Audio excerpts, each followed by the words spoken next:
couple worm-like creatures. And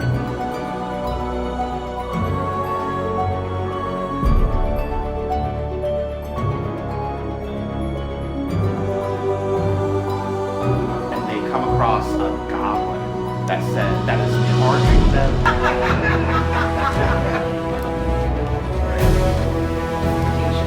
When she sees it start to lift up on here.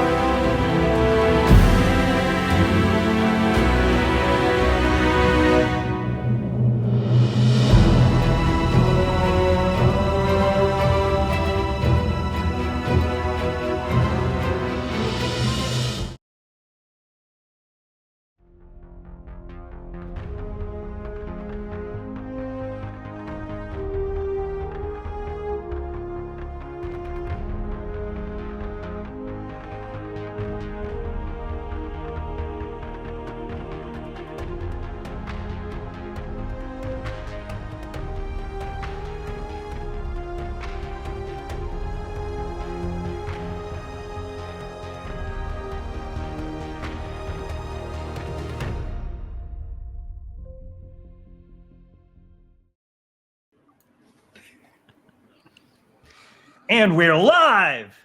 Yay! Good morning! Hey, that may be a new record for enthusiasm on the channel. It was a wonderful morning. The birds are chirping, the bells are ringing. You know why? Because there's a wedding that's going to happen. It's going to be fantastic. Well, maybe going to happen. We're going to attend it. We'll get to that later. But it is going to be a fantastic show for everybody today. We are really excited to put it on, and we should tell you who we are. So, starting all the way over to my right, we have our DM extraordinaire, Jacob. Hello, I'm Jacob. You've seen me here. Hi. Hello. Right next to Jacob, they say that the grass is always greener on the other side of the fence, and it's true, and it's Meadow. Howdy, I'm Meadow. I'm apparently greener than you are, and I'm super happy to be here this morning. Fantastic. And our next guest needs no introduction, but if y'all know me, I'm going to say something anyway, because, well, that's what I do. It is a world-class improviser and actor. Oh, Captain, my Captain. Hello, Mark. Hello, and thank you for having me. Yeah, you're very welcome. We're glad to have you here. I am Chuckles. That's Chuck with an L-A-Z, just because we like to do things in a weird spelling fashion around here. You can never have too many Z's. I mean, I'm kind of a little tired right now, too. But in that vein, the cast member whose name starts with a Z, Zoe Monroe. Hi, it's me, Zoe. I'm kind of in a storage closet right now. Please don't judge me. Judgment-free zone here. You know that. Rounding out our cast today, we have the card up our sleeves. It's Owen J. Ace. Hello, I'm Owen J. Ace, or Ace of Squares. Also very happy to be here. Thank you. Yay! And in addition, we have Violet in the chat, making sure everything keeps talking over there, and behind the glass, making sure everything is seen and heard the way it's supposed to be. We have the one, the only Rook. Yay! Thank you guys very much. And just a couple quick announcements before we get into the wedding, pre-wedding announcements. We are embarked on this campaign. We'd like 1,000 friends, and friends are great to have, and we measure those with people that are on our socials and people that are joined here, or if you're watching this on YouTube, joined here. So feel free, join up, be part of our friends, because you know what? You can win fantastic prizes just for being our friend. Like Meadow, who can we give something away to? Well, today we have chosen a lovely Tara from our Instagram, who recently joined our journey to 1,000 friends. Username cosplay with TLC, a very talented cosplayer that is now one of our very cool friends. So we are going to be sending Tara a cool shirt, and we just want to say thank you for following. You too can win cool things, not just shirts, if you want to join us on this journey. Indeed you can. And we have a fantastic new way that you can support the stream, be eligible for giveaways. We just hit the button on our Patreon, and you can win some or you can earn some or get some amazing things on the Patreon, like exclusive merch, a private happy hour. You can play some games with us. You can get a handwritten letter, and my hand is already cramping because I know we're going to have to write a bunch of those. You can even help create a villain for one of our one-shots or studio shoots or something. There's lots of fantastic things in there, so feel free to go on over to our Patreon and check out what you can get there. Additionally, it's getting a little cold outside. And this winter, we're giving back to the community in a way to keep everyone a little warmer. The Atlanta Mission is the largest and longest running provider of services for the unhoused population in Atlanta, Georgia. They provide meals, shelter, counseling, many other basic necessities for those in need. And we're donating items to help them fight off the chill. And with the launch of our Patreon, we will increase our donations with an additional warm coat, similar gifts for every 5 new subscriptions to a named tier in the Patreon. Please help us help the people of Atlanta stay a little warmer this winter. And with that, I hear those wedding bells ringing, so please weave us a tale, Jacob. Wonderful. Thank you, Truckles. Thank you, Meadow. We begin our adventure today in a picturesque mountain valley, past a mountain pass, a grand pavilion of elven elegance between these beautiful dwarven stone structures. All hands on deck in this wedding, this joining of the elven Silverleaf family and the dwarven Ironbrow family. The tensions between the two clans have been going for a long, long time. If you know your elves and know your dwarves, you know they're not too happy with each other. And perhaps this wedding of love will bring them in twain together. We begin our session in the kitchens. A bustling of noise, the hurried sounds of metal against metal, stone against stone. As this is happening, we see a tall, feminine human in a beautiful, beautiful dress, but with an apron over the top there. Lady Enid, the wedding planner, rushing through, bumping into one of the staff there, saying, I'm so sorry. Coriel, where are you? Coriel? I'm right behind you, right here. Hi. Sorry. Hi. Right. Thank you. Sorry, Coriel. We are still missing the barrels of rum. The wedding cake is away, hidden away. No one is to see that. No one is to touch that. I'm wondering if you can...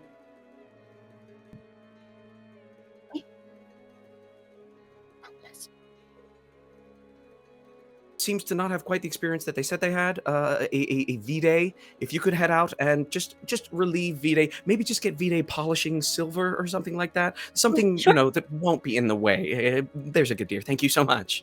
Of course. I can do all of those things at once, exactly as you need them done.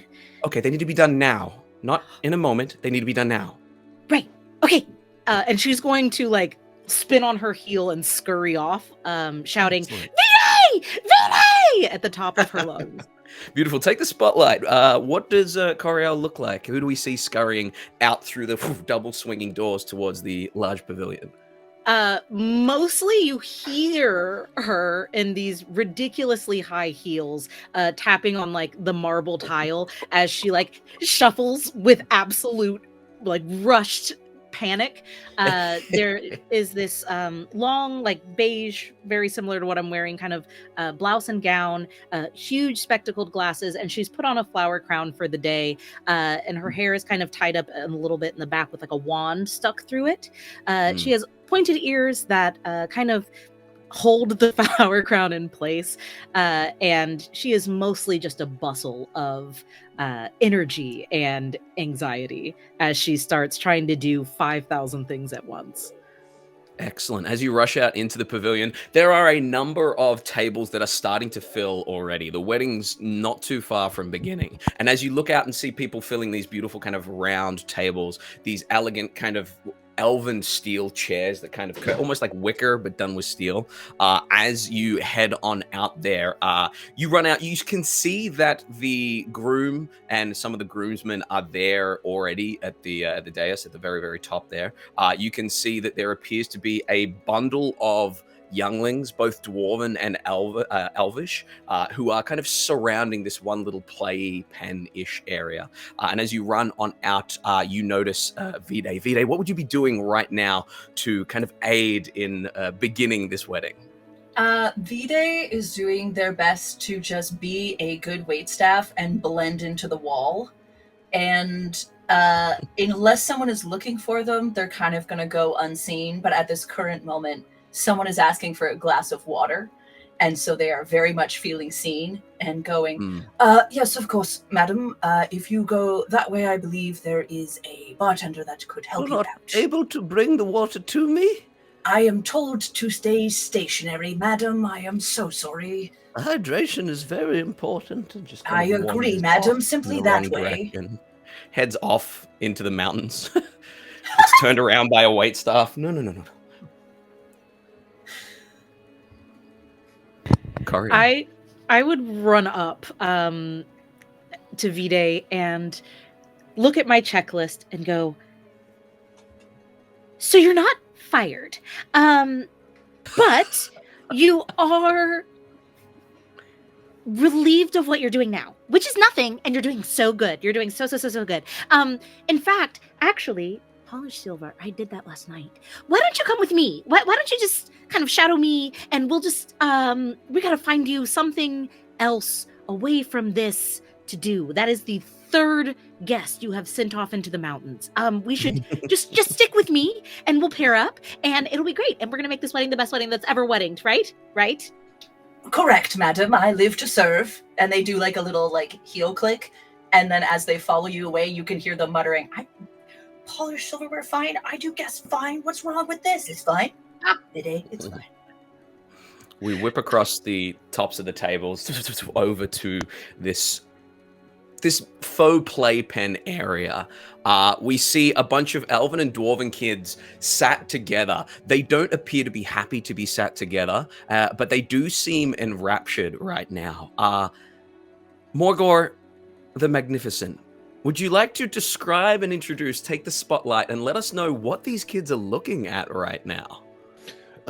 They are actually currently watching my opening act, which is a cunningly animated skeleton dressed in a sequined outfit as a magician's assistant. Morgor himself is backstage, just behind a piece of canvas, cunningly painted. He is currently smoking a cigarette, and he is using a sending stone to speak to his agent. Listen, I told you it's good exposure for you this wedding. There are some dignitaries there that I know you're not getting a lot of money, but it's exposure, you know. Yes, but you understand, I am currently being employed as a children's entertainer, simply used to keep the children distracted while the nuptials continue. Couldn't you have booked an illusionist for this, Morty? We tried an illusionist. Edward Norton wasn't around, the key illusionist in this town here. We tried. Yes, I know Ed. Good man. Yes. Right. Yes, and he sends his thanks for you filling in for him. In all honesty. Yes, of course. But you have to understand that I, as a necromancer, bring a style of entertainment that perhaps will not be appreciated by the youngsters. As you say that, you hear like a little bit of creaking and the rustle of sequins. And as you kind of glance around or through the little slit in the fabric, you see a young dwarven kid pulling on the leg of your skeleton going, "Are you dead? Mayor, you're dead." Morgor will immediately turn off the sending stone or, deactivate it, tuck it into his robes, and rush out onto stage. Ah, yes! Welcome, children! I am the magnificent Morgor, here to entertain you with delightful distractions. Pick a card, any card, as he prestidigitates a deck of cards into his hand. The little dwarven kid grabs a card, looks up and says, "My mommy says magicians are just people that never learned to go to school." Well, your mummy is clearly a churl. She is a girl, yes. And kind of hands you the card. And all the cards in this deck are the death card from tarot. You turn it around. As you turn it around, speaking of people close to death, or maybe they look close to death, where would we find Proto as we sweep away from Morgor here? Oh, yeah, probably by the if there's like a hors d'oeuvre stand or something around there being passed out. Take a bite, wrap the rest of it in a napkin, put that in a pocket, go on check something else. You have to understand, Proto. Have you ever seen an elf that actually looked old. I mean, you know they're old. They've been around for a long time, but they have that ageless. No, not Proto. I mean, hunched over, stooped, wrinkles on wrinkles on wrinkles, just enough hair left to comb it from one side over to the other, as if there's something left over there. Just the picture of somebody old, little walking cane, a nice suit, tails, waistcoat, the full nine, except slippers, like big fuzzy slippers. And just walking over there and walking by over to seeing the illusion. That's the worst damn illusionist I've ever seen. Couldn't they get, what is going on here? These kids are not entertained. And I try and wave one of them over to me. Okay. One of the elven kids comes over to you. They're one of those children that you can tell is a high achiever, an only child. And as they come walking over to you, they look up at you and they say, "You look far too old to be one of my parents' friends." Huh? What's that? "You look far too old to be one of my parents' friends." Oh, thank you. Yes, I know. It's wonderful. Here, look. I don't know what that guy is doing over there. It's horrible. Here, I told you we had Werthers at home. Here you go. And I'm gonna take some lint out of my pocket and prestidigitate it. It tastes just like the original. Here you go. My mum says not to take candy from strangers, but I'll take that because I have a passing knowledge of you. Oh. Fantastic. Kind of- All right, go enjoy yourself. This tastes terrible, and kind of walks off. As they walk off, they walk down the aisle. As they walk down the aisle and turn off to the side, heading into the mountains as well, maybe. We sweep across the center, and we see our groom, Lariel Silverleaf, beautiful, androgynous, elven male, standing tall, long, kind of beautiful hair that's been done up in some sort of almost like a beehive, like we had for the other night, but these long trailing parts that are kind of plaited. He's standing there. As he's standing there, he is conferring quite nervously. He turns to one of his groomsmen and says, "Brother, dear brother, I'm not so sure about this. I'm having second thoughts. Please assure me that what I'm doing is right, not just for our people, but for love." And as he turns, we see our good friend Kylius. Would you like to describe and introduce yourself, please? Yes, Prince Kylius is the youngest brother in a long list of siblings on the Elves family. Something of the runt of the litter and the black sheep of the family. He is dressed in mostly elven finery, but has tried to be rebellious in every detail he can. It is like the darker of the family colors, maybe wearing like riding pants underneath, where all of the other siblings have like long, like silky, luxurious hair. He has like very short, curly hair. He appears like a young adult age about in that awkward phase, but his awkward phase has lasted a few decades with elven lifespan. And he looks around and he's just like, Kylius, or Kyle as everyone calls him. "Well, if you wanted advice, you probably shouldn't have been talking to me, the bad boy of the family. If you're just going to do anything mom and dad say." That is exactly why I'm asking you, Kyle, for your unique opinion on what's going on here. Well, that's sort of new. People asking me what I think. So, I don't know. I think it's, I think maybe mom and dad don't really like all of the dwarven side, and that I think that endears me to them a little bit. He kind of puts a hand on your shoulder and says, Kyle, you simple buffoon. Thank you for your reassurance. I mean not to upset mother and father, but to know that love presides over all is refreshing. Have you had word of... what I said, but... Oh, it's what I heard, though. That's what matters. Have you heard that Lady Moonglow has arrived yet? We can't begin without the elven ambassador. I'm kind of doing my own thing over here, so I don't really care about, all of that Right. tradition stuff. You know what? You do you. As he kind of shuns you aside there, he turns back to his other kind of brothers there. They start to gather together, and as they usually do, leave you out of this slight huddle that they have going on here. As all this is happening, the quiet murmur and the guests kind of filtering in is broken by a sharp kind of horn coming from the main pavilion there. And you see the father of the bride stepping out in full kind of battle rager dwarven garb, big beautiful orange beard there, hair tied up in a ponytail. He steps on out and he says, "Right, I need everybody to listen up. There's been word that Thalindra Moonglow's been stuck in the mountain valley, just 10-15 minutes walk away. We need volunteers to head out, let her through. Apparently the kegs are on the other side there.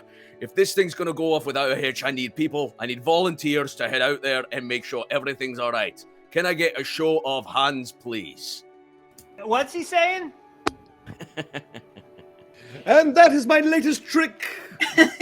Thank you. Right. Okay. What? The What? the No. illusionist got a hand up there. Wedding planner, right? Yourself points at the group of you there. As he points at the group of you, you watch as your brother just kind of glances across at you, waves his finger. And can I get a real quick wisdom saving throw from you, please, Kyle? Wisdom saving throw. Yes, please. What? Okay, 12. 12. You feel the urge to throw your hand up. You hear him mutter to one of your other brothers. This should at least clear the deck for a little bit and give us a bit of respite from him. My hand goes up. Is this like my brother making me volunteer? Yeah, just puppeting your hand. Yeah. Oh. I think it like snaps like my attention to what's going on, and I immediately like try to play it off. Like that's what I wanted to do. Like, yeah, if no one else in my family's going to volunteer, then I will. Oh, you're such a dear brother. Thank you so much for making sure this goes off without a hitch. As that happens, the dwarven father of the bride steps forward. As he steps forward, Coriel and Vide with him there, heading over towards the table where Proto is and kind of Morgor is. As he heads over, he says, "Right, team huddle, right now, please, here." As he kind of sits on down, you see more guests are starting to come in and glance over. As they glance over, he says, "Right, things are going a little bit awry. I need not tell most of you, pointing to the elves here, how important it is that this union goes off without a hitch, okay? The elven ambassador, Thalindra Moonglow, is just across the crossing, the mountain crossing there. You need to head there, bring her back as quickly, as quietly as possible. The wedding's going to start in about half an hour, so it's going to be close, right? Can you do this for me? I'll be in your gratitude. You'll have a favor from me on this, the day of my daughter's wedding." We'll have a special favor from you? Right, don't raise your eyebrows like that. Like just a little, just a wee favor, okay? Not like I'm indebted to you for the rest of my life. Okay? Of course, sir. Of course. Happy to do it. Happy to do it, sir. Of course. What say ye? I turn to Coriel. What do you say? I do straight message into your mind so you can hear it loud and clear. We're going on a mission to save the lady of the moon. Not so loud. You don't need to shout. Mission saves. Who's? All right. He's in. Yeah, I say like sort of loud enough for people around me to hear. Yeah, I don't care what my parents say. I'm aligned with the dwarves now. Yeah, I'll do this. There's a good lad. You know, it's people like you, allies, that we really, really cherish. Wait, what? Me? Nods, Yeah. looks at you, That's right. looks at you, Morgor. As he looks at you, he says, "Do you think we can? The children will be fine without you for a moment or two." I think there's been some sort of error. I was not volunteering. I was merely employing a flourish for my latest fantastic trick. You're a good one. You're a joker. I didn't realize we hired a comedian and a magician. Looking forward to your tight five at the reception. Yeah, I am a necromancer. Yes, and I'm the bride. Okay. Let's go ahead. Can we get a carriage for these people here? And the wedding planner, Lady Enid, comes running across. Of course. Coriel, if you take my carriage, my horse, it should fit the lot of you in there. Should be able to get there, get back. Please make sure the barrels get here safely. Okay? We need this. Okay? You understand? Of course. Coriel, Yeah. this is on your shoulders. Oh. Okay. Great. Thank you. Oh no, the worst thing that's ever happened in the history of the fantasy realm. Responsibility. The father of the bride stands bride and says, "Not a problem.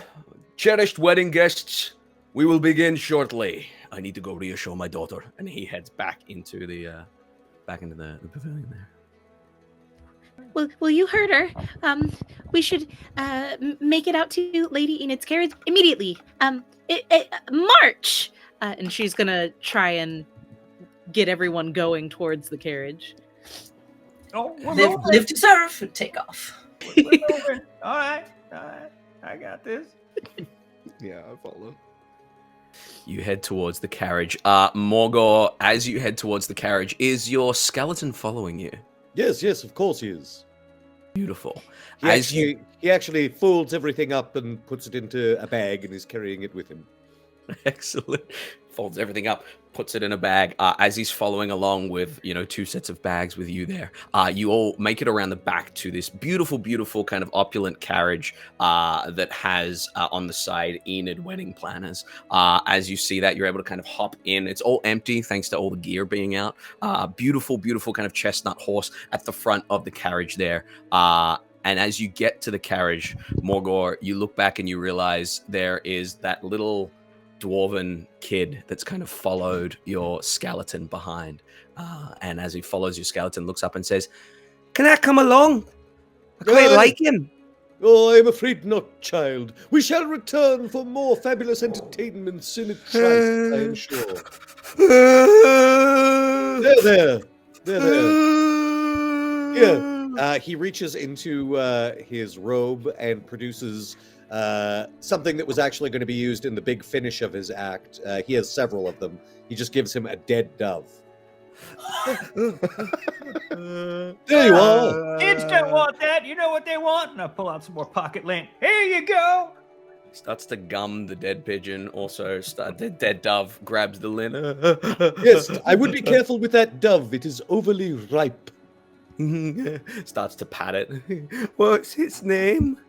That is for you to determine. I've given you the gift of imagination.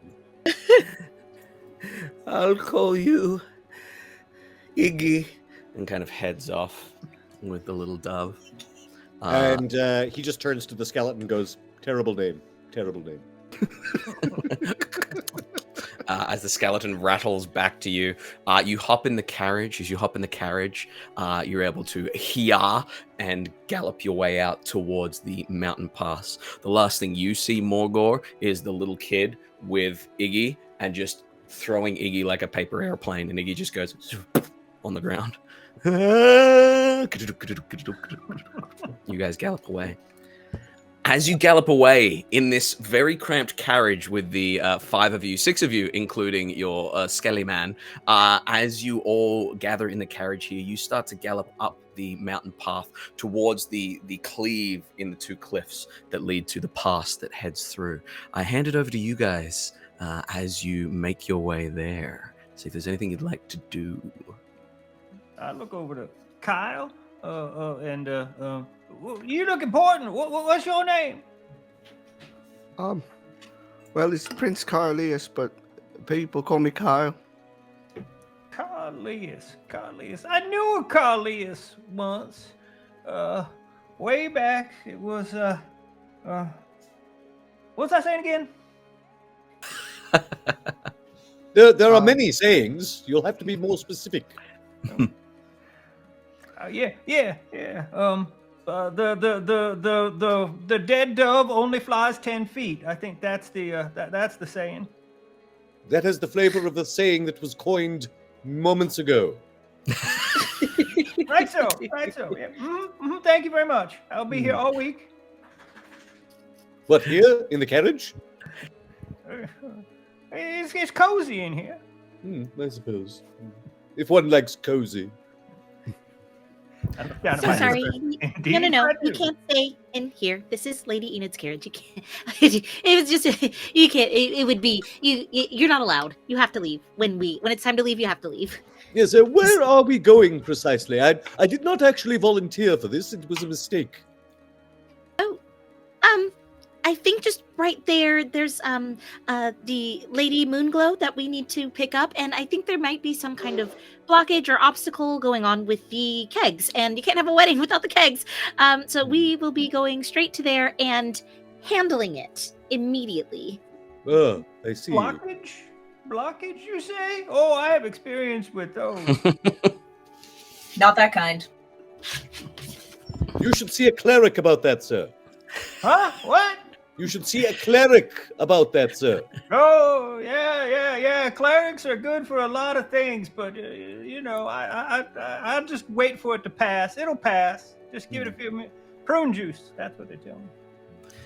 As you gallop on towards this mountain pass, it's not too long before it is ahead of you, and the first thing you notice as you come around the bend and up a slightly steep incline is rubble across the road there. You see a number of individuals that you don't recognize that seem to be around the front of this mound, like a rock slide has come down across the valley here. You see a number of individuals kind of moving smaller stones, moving at a very slow pace, and kind of doing the thing where you see road workers where there's like one supervisor for every one person working, so half of them are just standing there, hands on hips, kind of looking at the others, and the others are just moving the smallest rocks they can, no one wanting to commit. You cannot see the other side of this blockage, and as you pull on up, you see that at the very front, one of the individuals turns around. They've got kind of grime over them and a little bit of like a lazy kind of scar down their cheek. They turn back, and as they turn back, they go, sorry, the mountain pass is closed. You're not going to have any luck getting through here. Oh, yes. I believe we are here to remedy the situation. I've seen you before. Where have I seen you before? Perhaps upon the stage, for I am the magnificent Morgor. Yeah, lads, the magnificent Morgor. I saw your residency at Fay Vegas. Great stuff. Yeah. Yes, thank you. No doubt you are familiar with my lovely assistant, Stephen. Stephen! Oh, is it okay if I... and kind of holds his hand out. Oh, yes, of course. Stephen, shake the gentleman's hand. Holds his hand out. Stephen's hand is shaken vigorously by this gentleman here. He's like, sorry, I don't mean to keep you from your next gig, but yeah, unfortunately, the mountain pass is closed. My good sir, my next gig is here, for we are here to clear the pass so that the kegs may arrive. Now, step back and witness the miracle of magic. As he furrows his brow and then starts using Mage Hand to probably like just ineffectually lift one small rock at a time out of the way. A lot of the kind of humanoid, human workers or aid workers kind of move to the side, and you watch as this lead guy just looks and says, "It's one of those vanishing tricks here. You watch, he'll move the whole mountain in front of our eyes." Oh yes, eventually. As again, like I think the weight limit on Mage Hand is like 5 pounds or something like that. So it's like smallish rocks are being lifted. They stand there, hands on their hips, watching. Stephen, assist me. Stephen changes out of his sequined costume and puts on sort of like a more workmanlike outfit, and then goes over. A skeleton can probably lift. What, about 50 pounds, 60 pounds? Yeah. Nothing too crazy, but, he's able to shift a decent amount of rock there. He's probably doing way more than... Actually, he can probably lift way more than 5 pounds, so he's being much more efficient than me. Yeah. Some say that Steven's the real star of the show, but... Silence! I think Kyle will see this and be like, necromancy, huh? I was in wizard school too. I could have been a necromancer till I dropped out. Of course you did, Kyle. Can Vide take a step forward towards all the guys hanging out and say, good sirs, madams and gentle thems, you know what happens at a wedding? Drinking! You know what is under this rubble? Barrels of booze. If we all work together, we can drink faster at the wedding. Shall we work together and move all this rubble? Go ahead and roll a persuasion check for me.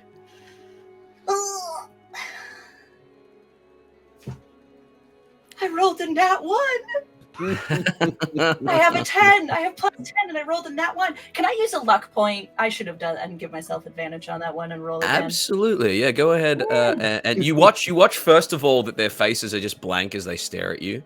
How do you get that? How do you re-roll that? What do you do? And not just booze, but women and men and more gentle thems for funsies. There's an eyebrow cough there. Go ahead and give me another roll. This is who I am. A nat 20 that time. That one's a Yeah, those are genuinely my rolls. So it's a 30. The lure of carnal knowledge. Yeah. You know what? L's and G's and NBs, let's get into it. And they all kind of come across and they start to help out. He looks across at you, Morgorn, and says, It's a pleasure sharing the stage with you, sir. and starts to moving rocks at the same time there. Indeed, sir, for 'tis said that all the world is a stage. Really? So the world flat. Etc. So it's a flat world like a stage. One would assume, yes. Yeah, For we are standing upon it. It is a level surface. That's the only thing that makes sense, isn't it? That's just science. That's just science. That is just Can science. She blinded me with science. I'm in stilettos here. I'm not going to be much help with the heavy lifting. Is it possible I can see if what caused this rubbling? To see if it looks intentional in any way. Beautiful. Go ahead and give me either a nature check or just a straight up investigation check. I'll allow. Okay. As Morgor and Morgor the Magnificent and the Magnificent Troop are clearing the rubble. That's a 17. 17. Okay, beautiful. You kind of pick through the rubble that's being tossed aside at an increasing rate. And as you pick through the rubble being tossed to the side, there is what looks to be one chunk of rock that's thrown aside. There does seem to be an odd, slight burnt arcane sigil in it. You can go ahead and make an Arcana check if you wish. Ooh, check for another check. Check, please. Oh, wait, am I bad at Arcana? Yes. Okay. Wait a second. Let me see if I can buff this. Is Jacob You would asking know- for a roll? I mean- You're probably bad at it.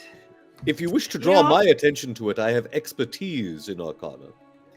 I would. I absolutely would. I would rather prefer if I could give the help action to Morgor by going, the Magnificent. Hi, sorry. Yes, your goriness. Could you come just over this way for just a moment? There's something interesting here. It looks interesting. Special.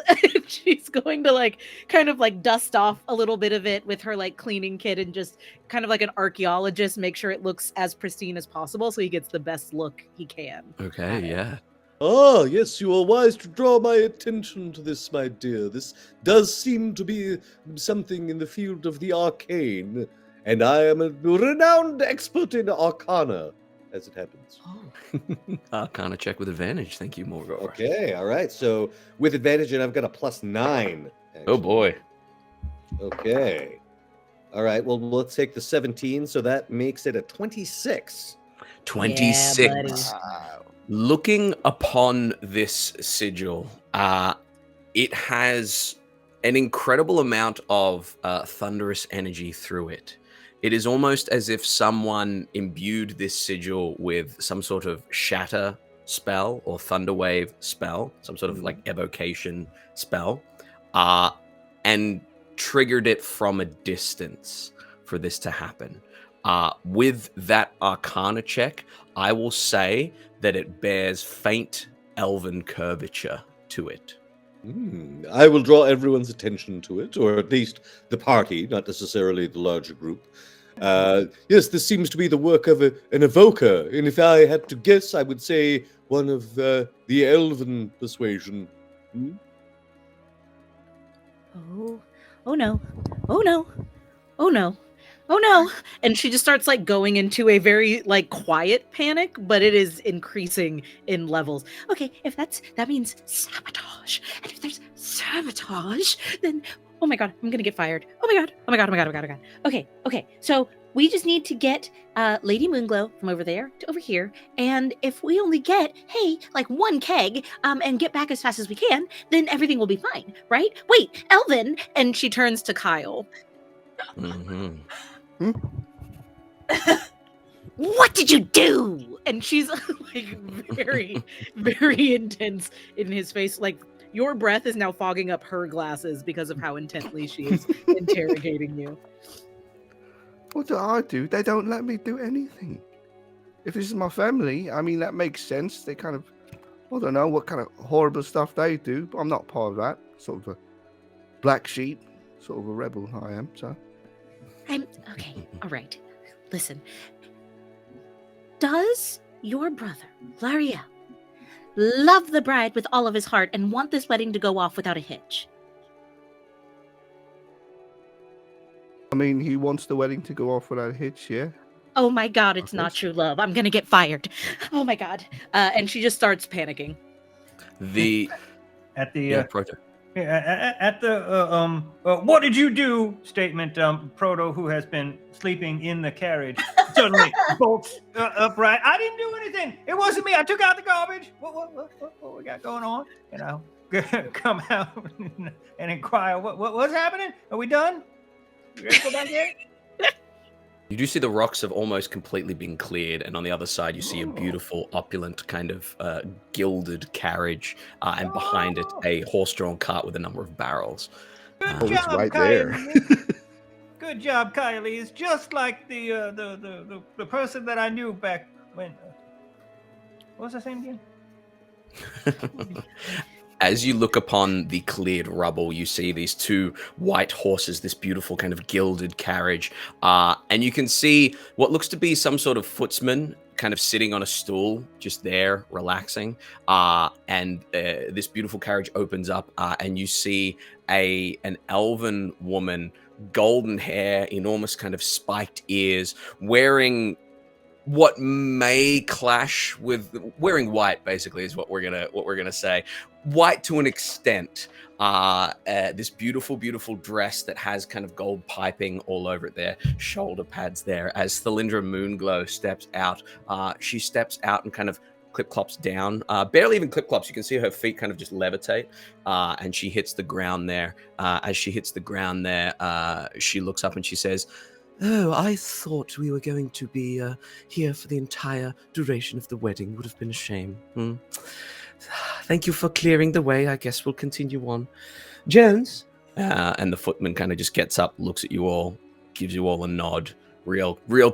Just because I've been rewatching it, real Timothy Oliphant kind of mustache, goatee, Deadwood nod, climbs up on the carriage. Thalindra kind of steps forward and she kind of glances at the humans off to the side there, who seem to be gathered around Stephen, kind of preoccupied there. She looks across at them and kind of scowls a little bit and then looks at you guys and says, "To whom do I owe the thanks so I can pass it on once I reach the venue?" That would be me. Kyle. Right. And your name? I'm sorry, I heard Kyle. Is there a Kyle? Kyle also helped. Prince Kylius. Prince Kylius. He kind of looks at you and says, "Young Prince Kyle, I remember you. You were yay big when I saw you. Shouldn't you be down there with your brother getting ready to marry one of those dwarves? Oh, yeah. Well, none of them wanted to get their hands dirty. As I like pretend I've been moving rocks. So they sent me. Well, that's very kind of you. It's good to see that you've finally been put to use. Can Looks I, at the work. Yeah. as they're talking, can I lean into Coriel and be like, so wedding traditions with Elvish, Dwarvish, the brides wear white, right? I'm on it. Great. And I step back. There's no way I am letting this woman walk into this wedding wearing white. She's heading back to her carriage now. Yeah, I'd like to prestidigitate and soil the dress with like what looks like dust and stuff from like the actual debris of the rubble, and call out, oh my god, I am so sorry. How could this have happened? You've got a change of clothes, right? Because your dress, you've stepped out into all of this mess. That's terrible. Such a shame. She looks at you. She says, "Oh, no need to worry, my dear." And she prestidigitates herself. Clean again. Bet. It's now my mission to ruin this dress, unfortunately. Yeah. Vide is so there with you. Vide is like, yeah, no, this is not going to do. All this conversation is happening. Stand, obviously. I'm heading over to this brand new carriage that we've just done. All right, if we're ready to go back now, let's all get in, and I'm going to climb into the carriage. She looks at you, Proto, and as she kind of looks you up and down, she says, I believe you're in the wrong carriage, sir. Kind of looks out at the rest of you and says, is he yours? Oh, he's Elven, so he's technically yours. Wow. We wouldn't mind giving rather him a telling that ride you back said to that. the venue. Would you? We're a little cramped in our small carriage, and we're trying to make it back a little quicker. It would be such a help if you could lend a hand to one of your elders. Give me a real quick persuasion check. Oh no! Oh no! Oh, that's not Arnard. that's 13 plus 8 is 21. She looks at you. She kind of looks you up and down and says, yes, perhaps the guests should travel separately from the workers. Yes. And kind of leads you up, Proto, into the carriage there. Thank you, dear. Mighty kind. This is Y'all at cool. home, I love pushing Meadows buttons. You'll see it. You'll see it in the. You'll see it in the. In the stream. You'll see it in the actual play that we do. Leads you up there, Proto, into a beautiful, beautiful carriage. It's a little bit bigger on the inside. As you step on in, you can see the carriage itself is like Cinderella pumpkin carriage size, and as you step in, it's almost like a stretch limousine.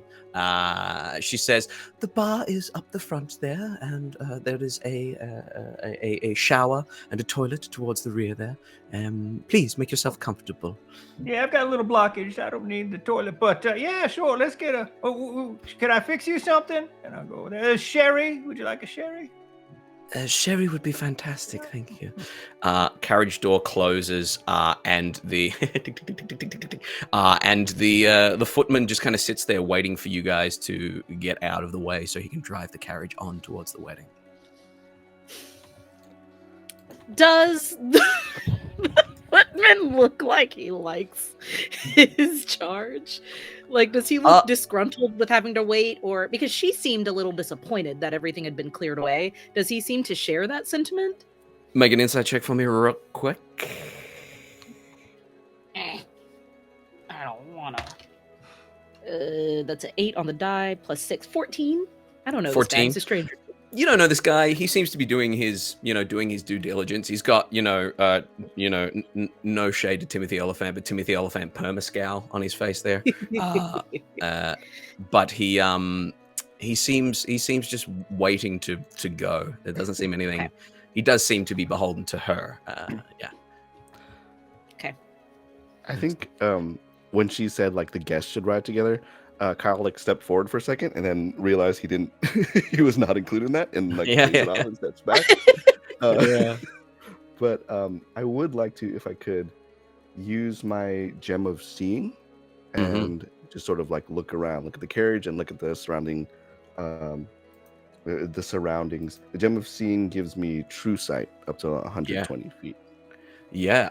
As you take a look around with your true sight, you would notice possibly the only thing that would stand out to you with true sight, I will say, to stretch true sight just a little bit, I will say as the carriage kind of trundles on and starts to ride past you at a a measurable pace, you would notice protection sigils over the sides of the carriage door that match kind of like that similar sort of elven curvature, and you would notice that as the barrels of liquor come on past, you would notice that there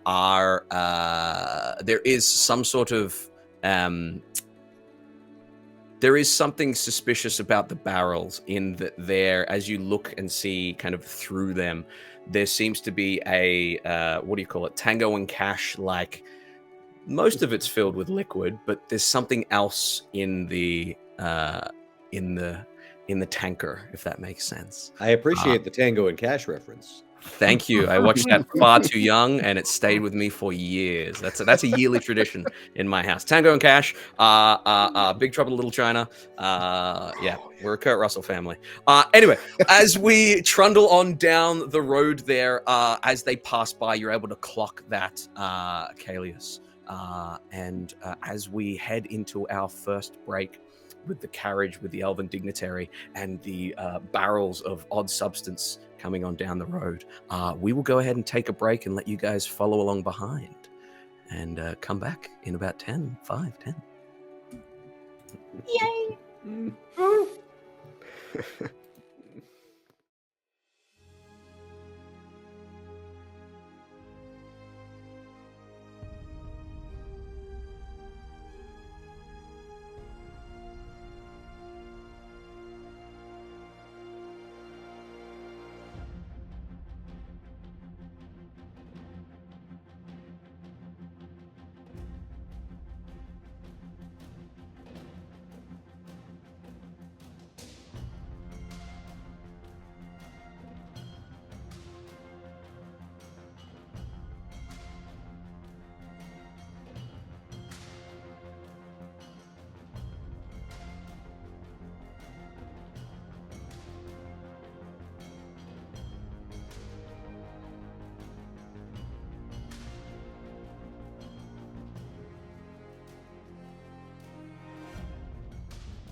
And we're back. As we come back to this moment, heading back down in towards the wedding, with Proto in the carriage, with Thilindra there.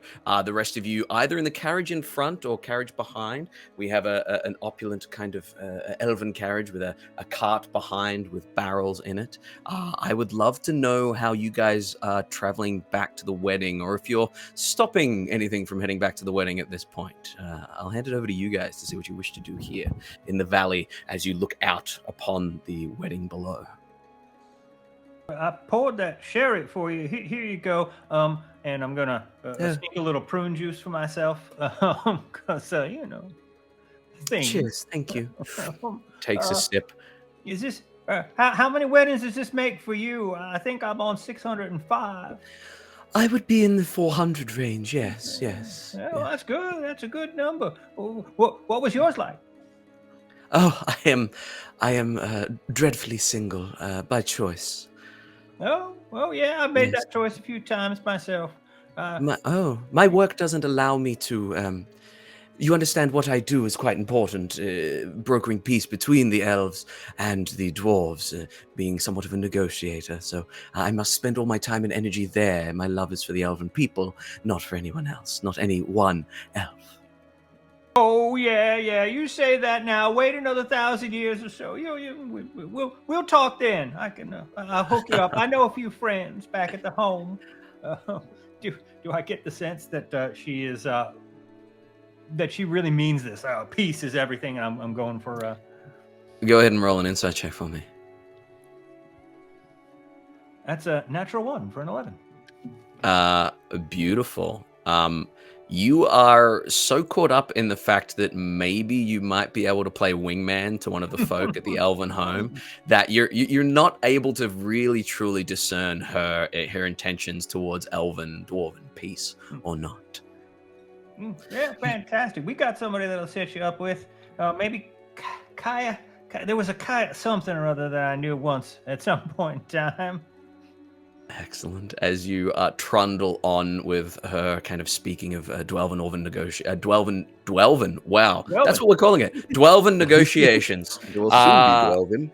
It will soon be Dwelven in holy matrimony. What are the rest of you doing outside this slowly kind of trundling cart? Are we in the other carriage, or are we walking? You can jump in the other carriage. You can. I didn't want to rush you guys past these guys leaving, but it's up to you. You let me know. I think whether we're in the carriage or walking alongside it, Morgor will sort of confide to the others. Yes, the presence of evocation runes is most disturbing. I agree. Something's messed up. What's disturbing is that white dress. Am I right? Oh, I agree. That is messed up. Ladies, I'm not sure if that is necessarily our primary focus at the moment. The destructive potential of evocation magic is beyond belief. One might argue that the destruction power of someone showing up to a wedding in white might be worse. And that would be me. I would be the person arguing that. Very well. I shall defer to your greater knowledge. But truly, something's weird, right? Right? Yes. She points to Kyle, gestures to Kyle. Well, I'm looking forward to that messiness with the dress, but also, I think there's something inside these barrels that shouldn't be. I beg your pardon? Oh, nobody else noticed it? I don't think so. I didn't make a roll, so I don't think I did. With this obvious gem of seeing. Oh, I guess I'm the only one. Yeah. Maybe we should check it out. See. Wait. What do you mean by something that's not? Please explain. Well, with true sight, no big deal. You can see that there's something in these barrels. It's not just normal booze, I think. If you give me a minute or 11, I could check it out. 11 minutes. We'll be back by then. Oh, well, I could do it faster, I guess. Yeah. Wait, perhaps perhaps this cart might be delayed. Hold on, please stop the cart.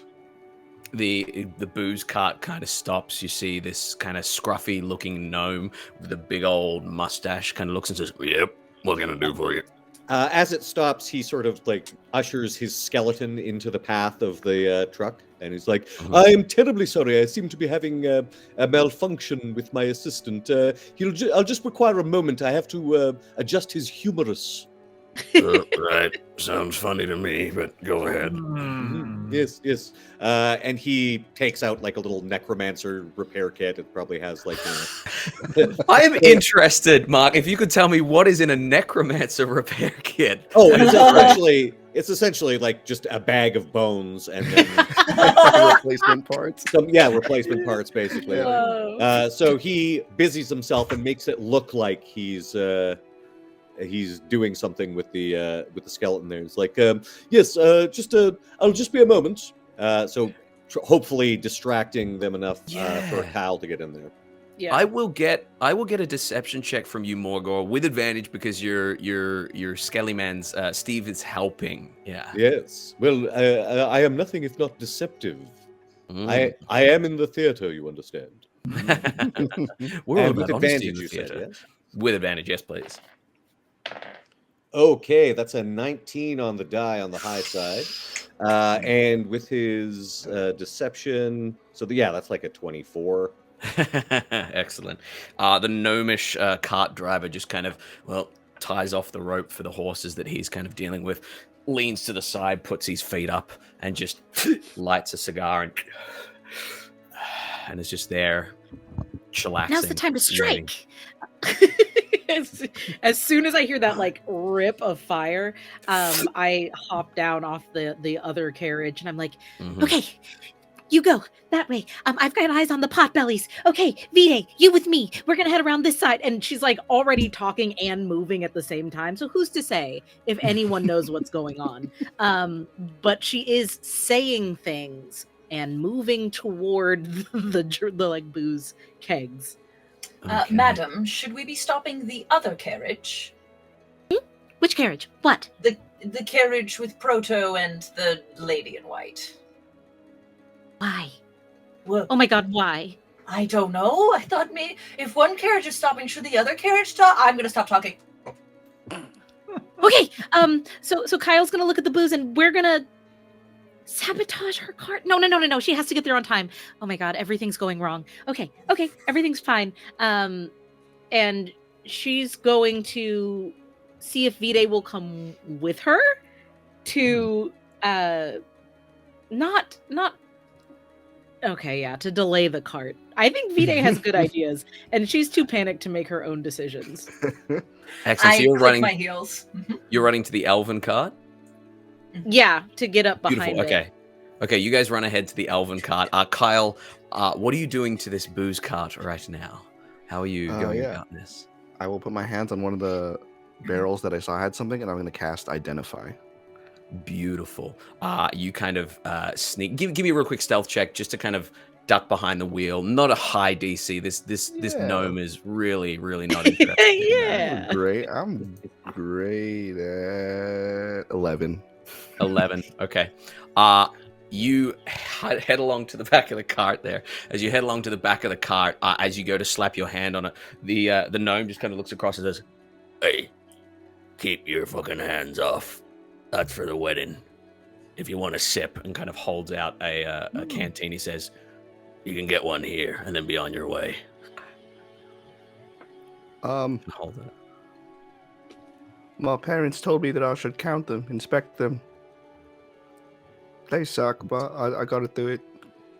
Your parents. If your parents told you to jump off a bridge, would you do it? Live a little, kid. Yeah, I'll live, but... do you know what true sight... He says, have a swig of this, then you'll have true sight of your life, of your achievements, of everything. He just hands you the flask there. I will drink some of whatever. Beautiful. Give me a con saving throw as this bitter fluid flows down your neck there, down your throat, over your tongue, burns a little. Quick con save. Hot 7. Hot 7. This immediately hits you. Your head starts to swim. You are now poisoned.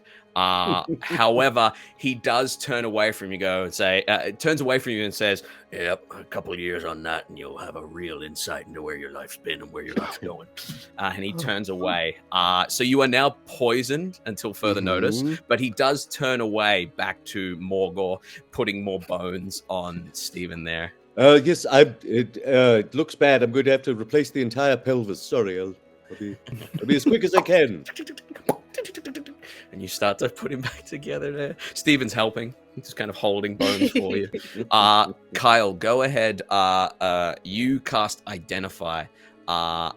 As you cast Identify, everything around you goes white for a moment. The barrel in front of you. And as you look at the barrel in front of you, everything goes this pearlescent kind of color. And as you do, a barrel pops out from behind it. It has these two like cartoon chibi eyes and arms and legs.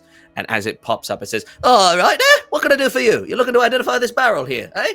Good pal of mine. I can tell you exactly what's going on. That's elven timber on the outside there. You'd think it'd be dwarven. No, it's not. Inside, beautiful, beautiful amber ale. But, oh, what's this? Something a little bit funny down the bottom there. Let's take a look." Kicks it. As he kicks it, the liquid kind of pours out of the top and settles. The top of the barrel kind of severs and pops off.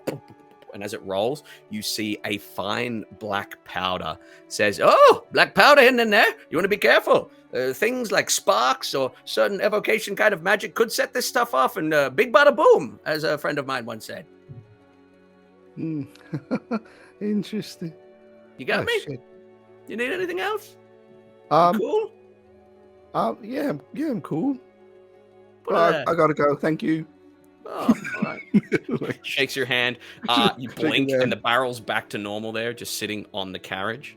And as your perception kind of expands, you realize that most of these barrels probably have like a third down the bottom that is kind of severed off and has black powder in it. Okay. I will roll, stumble out of this carriage. Do I have? You can hear the gnome at the top just looking at Morgor going, "Yeah, the ankle bone's connected to the shin bone. The shin Yes. bone's connected to the knee." Oh, you're aware. I know my work, sir. Excellent. What are you doing, Kyle? I have the message cantrip. Yeah. And I would like to message each of the party members. There's black powder inside the kegs. Or explosive black powder. It's bad. Excellent. To each of them. Ping, ping, ping, ping. Who's this? How'd you get this number? There we are. Yes. Should be just a moment. Excellent. Can we reply to this? Yes, you can. We should probably not let this advance any further then. Seems like a bad idea. To advance, I mean. Yes. I look at Core. Core? Yeah. We cut across to you guys as you're running behind this carriage. We'll cut back to Morgor and Kyle in a moment. You're running behind the slow-moving, beautiful, opulent carriage that has Proto in it. The footsman at the front there, over the top. What are you guys doing as you try to slow this one down? I mean, starting off inside the carriage, if we could. Sure. I smelled a cigar, and so I have stuck my head outside the carriage to try and find who's got a cigar if they've got more. And I have, at the same time, pulled out this monocle that I have, which happens to also allow me to have true sight. And I peer through this gem on this monocle, looking specifically for a cigar. A cigar? Who's got a cigar? And what was that about black powder? I said loud enough for my companion to hear me. Okay, you trundle down the road. About 150 feet back is the carriage that's been stopped. You see Morgor in front putting together Stephen. You see Vide and Coriol running behind as quietly as they can. As you shout out about black powder, Felindra Moonglow kind of looks and says, Oh dear. If there's black powder about, perhaps we should a little faster if you could, Jones. And the carriage kind of moves away even quicker. Oh, wait, as no, Vide- I need one of them cigars. I haven't had a good cigar in ages. No, slower, please. Give me a real quick persuasion check with disadvantage, Proto. See if you can get this footman to slow down. That'll be fantastic. That is 16. 16. He kind of looks back at you, looks back through the window there. He shares a look with Lady Thalindra, and he continues to go fast. Like some sort of sonic hedgehog. I see that happen, the like speed up. Yes. And my beautiful heels can only take me so fast. So I'm shuffling and I panic, and in a burst of panic I go, oh no, oh my god, and a burst of energy comes out of my hands aimed at the wheel of the carriage, as if to stop it, and it's not gonna work, but I need to make a ranged spell attack as Sorceress Burst leaves all 5 of my fingertips. Yeah, ranged spell attack on Timber, because this is kind of what this is just an AC of 15. Yeehaw, I have a +9 to this, so... Hey. Oh, that's an 18. That's really good. I hit it really good. Beautiful. As you hit it really good... I'm watching this come at me through my thing. What's I don't have fruit juice anymore. That's all I have to tell you.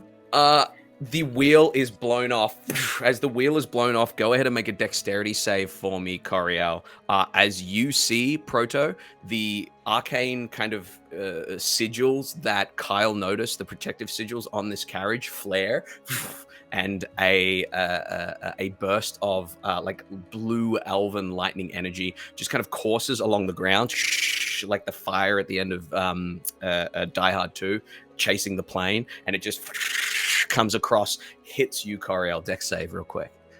Me? Yes, please. What, for just a little attack? You damage the carriage, the wheel. Sinks. Okay, that is a 14. 14. You're going to take 6 points of lightning damage. As it hits you. As that happened, the carriage kind of sags. You see this Morgor, like you're between these two events here. As it sags and drops, you watch as Proto is almost thrown from the carriage on that side, and the carriage kind of comes to a bit of a stop. As it comes to a bit of a stop, you see that the footman kind of heaves on the horses, ties them off, and steps down in these beautiful kind of black boots, and starts to do a very, very... Timothy, shout out to Timothy Oliphant. We're using him for everything. A swagger as he comes around back to see what on earth happened. I hand it back to you guys to see what you want to do. I think I injured my hip in that fall. Help me up. Yeah, he looks down at you. As he looks down at you, he puts his head in the carriage and he looks in and he says, "Everything all right there, Lady Moonglow?" And she says, "I think we're all right in here. Yes, if you could help the old man out and figure out what on earth happened. I must get to that wedding, I guess." And he looks in and goes, "I'll sort it out." He pulls you out of the wreckage, Pronto, and kind of stands you upright. Coriel, Vide, what are you guys doing? I look at Vide and I have been hit a little bit, so like the ends of my hair are singeing and smoking with that, like it smells like burnt hair right now, as like I lean over and go, "Vide, what I'm about to do may seem extremely noble, brave, courageous, and selfless. It is." And she's going to turn to the elven carriage and cast Dispel Magic on it so that it won't do that again, or at least attempt to. Beautiful. Excellent. You hurl a Dispel Magic on the carriage. As you hurl a Dispel Magic on the carriage, there is a dissipation of energy, and immediately the footman looks up at you and reaches for his hip. As he reaches for his hip, he strides towards you. We cut back to Kyle and Moragor. What are you guys doing as you kind of see this in the distance there?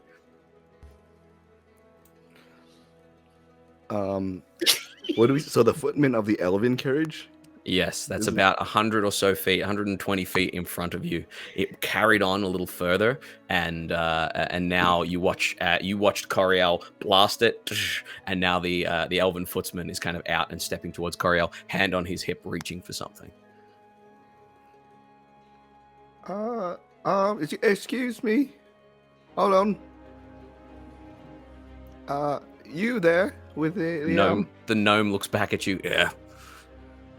I think there's something in the is the carriage with the barrels, is it like enclosed, an enclosed top? Open top carriage. Yeah, open top carriage, barrels just sitting on like a flatbed sort of thing. Oh, okay, that changes things.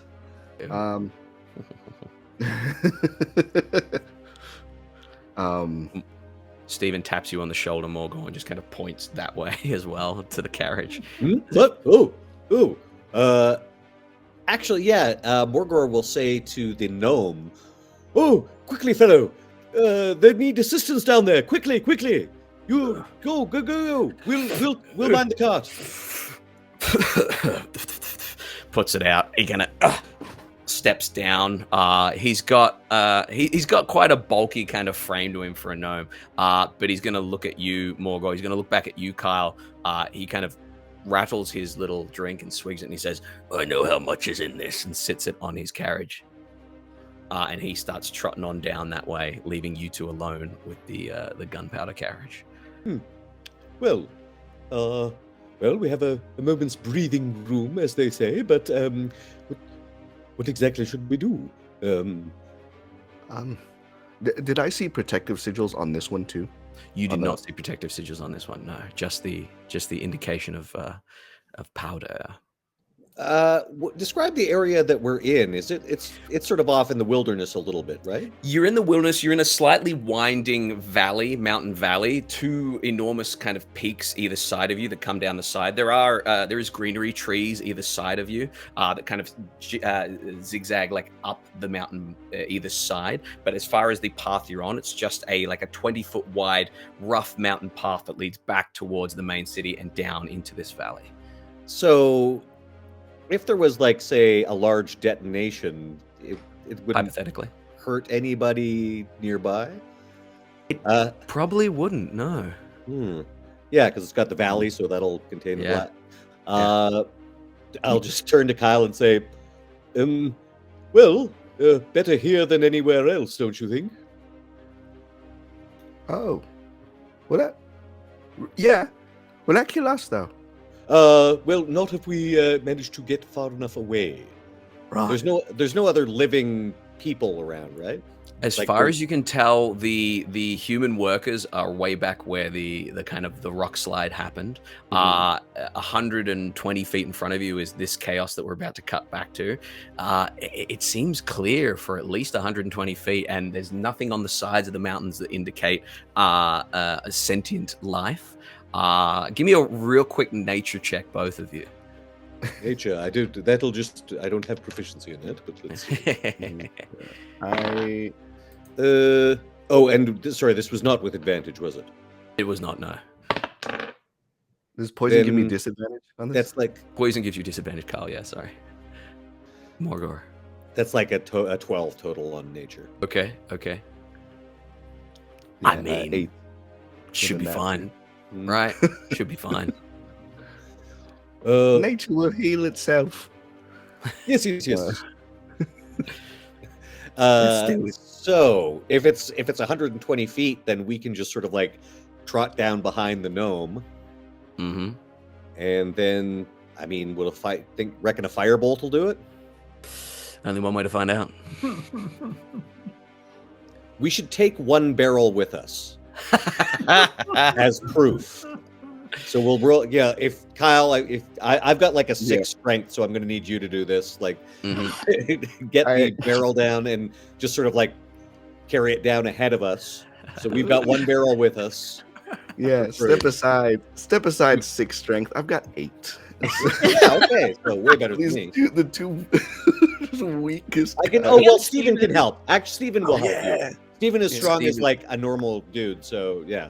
Yeah, I will say easily enough you're able to kind of roll it off the back and kind of it hits the ground gingerly, and then if you sit it up on its edge, you can actually kind of wheel it at chest height, or if you drop it, you can roll it as a barrel. It's up to you guys. Probably not anything too percussive on that barrel. Like just Okay. being ginger with it. So like Steven, Steven could probably even like carry one whole end to take most of the weight. But once we get down the hill, 120 feet, that as it happens, that happens to be range for a firebolt.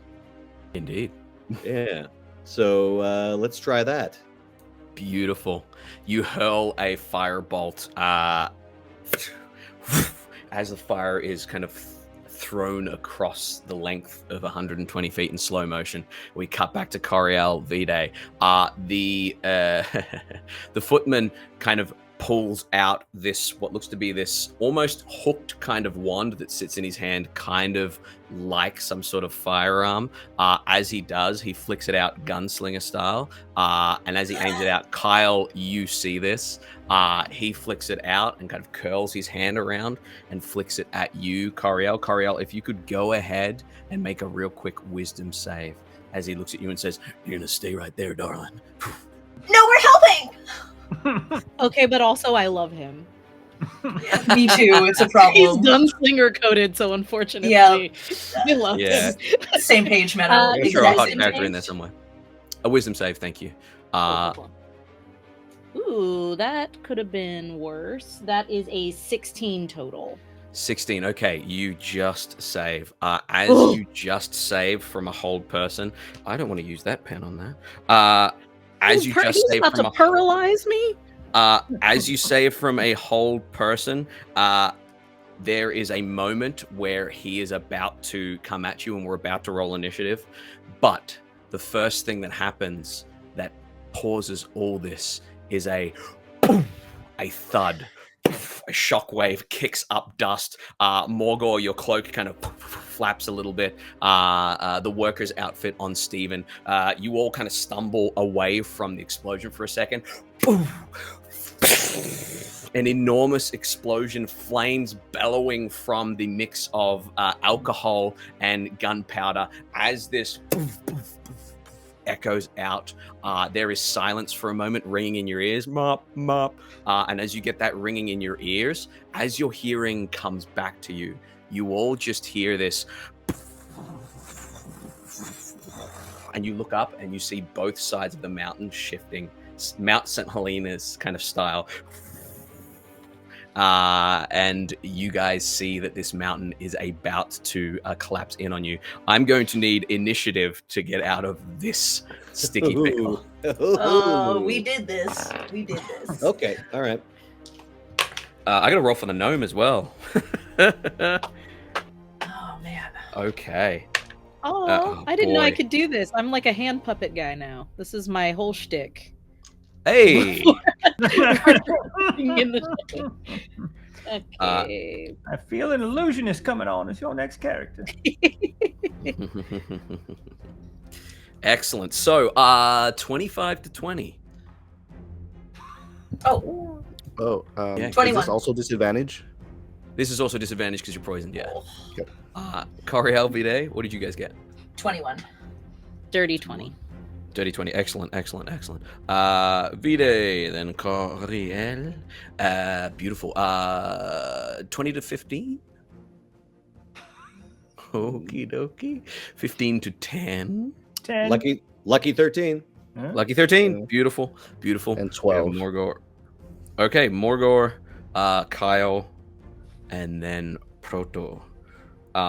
Excellent, excellent, excellent. So at the very top of the round, as the environment starts to shift, you can see that the trees, some of them are folding and getting knocked down. Some of them are springing back as this slide of rubble begins to build and cascade into the valley here. At the very top of the round, Vide, you can see that the footman still has his wand out, Proto behind him. Thalindra is still in the carriage. What would you like to do? Vide is just gonna run. I'm just gonna dash. Beautiful. And how far am I from that first carriage that lady in white is in? Only about 30 feet, like close enough to get there with just movement. Yeah, Okay. right next to where Proto is. That's perfect. I will use my full movement speed. I'll run. I'm gonna dash, so I'm just gonna keep going past the carriage. And as I go past the carriage, I'm gonna yell, "You did this!" and just keep going. Excellent, excellent. As you sprint and dash past the carriage there, that will bring us down to you, Coriel. Oh, everything's moving so quickly. Okay, so I'm still got a wand pointed at me by this footman, this elven footman. You do, yes. I'm so sorry. How far away am I from him?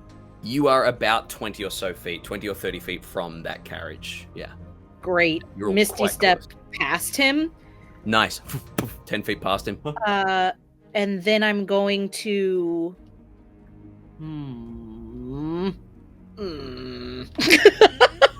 Then I'm going to...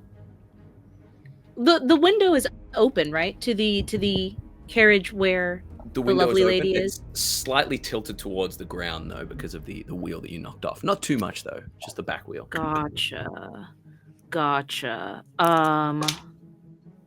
What I'd like to do... I don't want to get in there, but I kind of feel like I have to. I'm so squishy. If she slaps me too hard, I'm gonna die. There are more impending things going on, so I'm gonna use my full movement to catch up to Vide and get kind of past that carriage. That way, if we have the space and can turn around, we can kind of reassess from there. I think just getting out of the range of this rock slide is gonna take priority for a moment. Okay, yeah, you run to get out the way of the rock slide. You turn. As you turn, the first quote-unquote lair or environmental action, spray of this stone starts to pepper its way down at everyone there, except for Coriel and Vide. I'll say you've cleared the main kind of rock slide area there. But I need everyone else to make dexterity saving throws real quick, including our little gnome friend. 19. Nice. Oh boy. I'm a spry old guy. I was gonna say you're old, but you're quick. Excellent. What did you get, Morgor? 15. 15. Okay. And Kyle? Assuming disadvantage, 8. Not on saving throws, just ability checks. Yeah. Then, 12. 12. Okay. So you are going to take 6 points of piercing damage. Everyone else takes 3 points of piercing damage. You watch as the gnome takes 3 as well, as he's peppered with kind of spray there. He turns back and looks at the carriage having blown up, and he says, "Oh, I'm in shit now." He looks at you running, Kyle, and he says, "Tell me you got the whiskey." As you're running towards him there. That will bring us down to you, Morgor, with Kyle on deck. Okay. Well, as it happens, I had prepared a spell for use at the children's magic show that could come in handy right now. As I reach into one of my sleeves, pull out a length of rope, and throw it up into the air, and a little, portal opens at the top of it.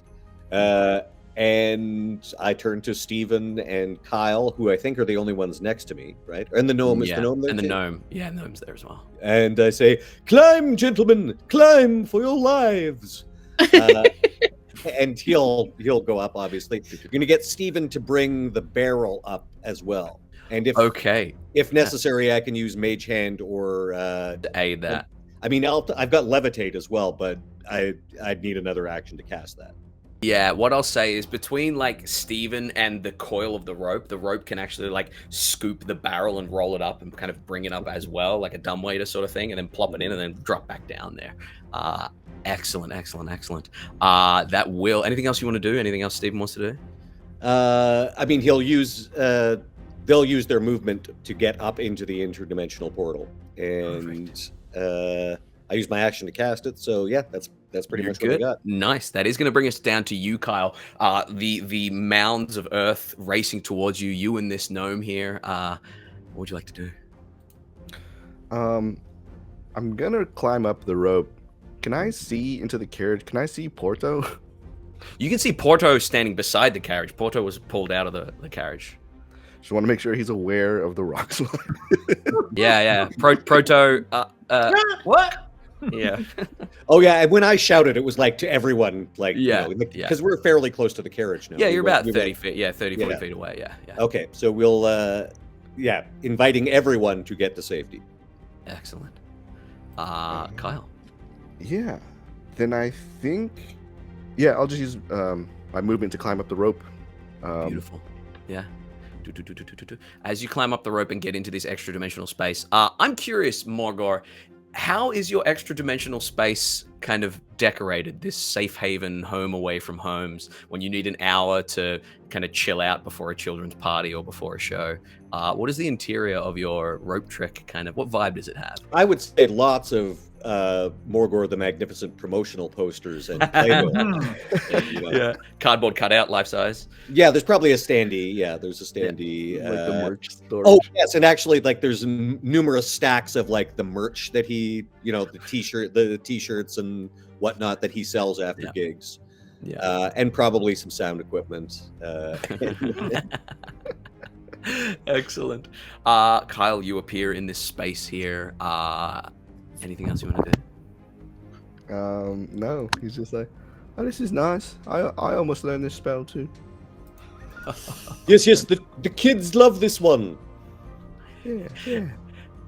As this is happening outside, those of you that are still touching the ground, I need you all to make strength saving throws as the rumble of the earth moving under your feet. You feel the sky tumbling down as it comes closer to you. Everyone in this area, Coriel and Vide, you will make the check, but you're out of range of this slide. Okay. I just stick my walking stick in there and stand up a little straighter. Ow! I get an 18. 18, beautiful. You are not knocked off your feet. Vide, you are knocked off your feet by this rumble. Coriel, what'd you get there? I got a 2. Okay, you're knocked off your feet as well. You look, you see the footman who's turned back towards you. The rumble knocks him off his feet. Thalindra is still in the carriage somewhere. And I'm going to roll for our little innocent gnome friend here. Okay, he also drops prone. As the rumbling Big shake. comes on in. Big shake, yeah. That will bring us down to Thalindra and the footman and the gnome. No, it's going to be Proto just before them. Oh, wow. Oh, good morning. Yeah, all right. So I'm standing on the ground. I stuck my cane in there. I stood my ground. I'm looking at this footman that did something nasty to that nice Coriel person, and I'm just going to shuffle my feet, the slippers on the ground a little bit, and I'm going to point the metal end of my cane at that footman, and I'm going to cast Guiding Bolt. Okay, that will be disadvantaged because he's prone, but yeah. It doesn't matter. That's what we were going to do, so we're going to do it anyway. That is, well, it's not a natural 20, so it's a 16 to hit. A 16 will hit him, yes. Oh, yeah, that's 16 points of radiant damage, Ooh. and he is glowing. And then As you hit him. Yeah. I'm going to turn around and I'm going to see how the horses for this carriage, they're still on their feet, right? I'm just going to get up in the driver's seat and go, yeah, and try and get the carriage moving so I can pick up the young ladies and not have them in any further danger. Coriel fell off her feet and everything. Make a real quick animal handling check for me as you 13. 13. Okay. Here, the horses are rattled and they start to move. And as they do, they kind of go up the embankment a little bit and down. They are heading in the direction you need. They're not completely under your control, but they're stampeding towards Coriel and Vide with this carriage skew-whiffing, dragging along the ground. Perfect. Sounds about right for this wild old elf. I'll come to the rescue. I'm a coming. Hang on. Excellent. As we come down to Thalindria's turn.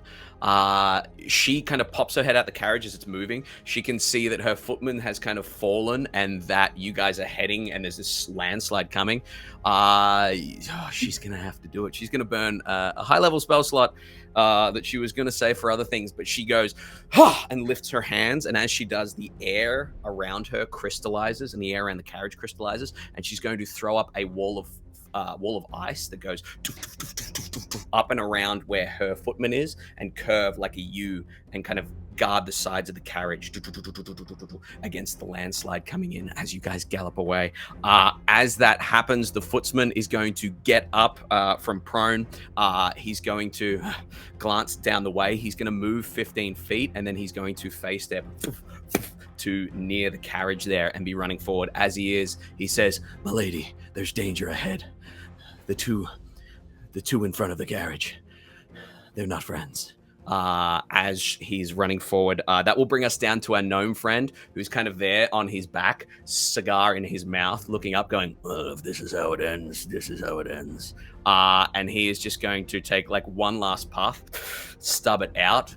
He's going to grab the rope and wrap his hand around it.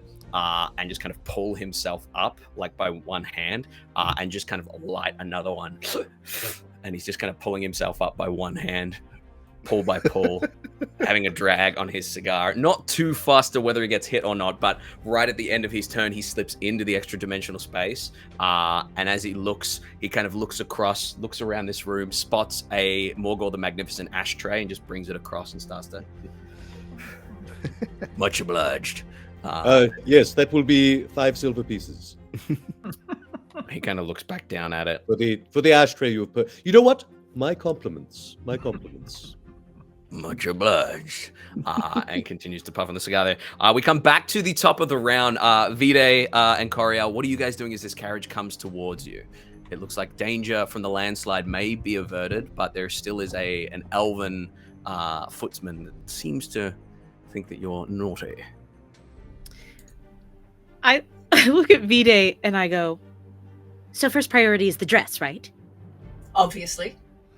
Great. And I'm going to, I'm going to try and get in there and ruin her dress. Okay. And I'm just going to follow her lead. Oh, yeah. Excellent.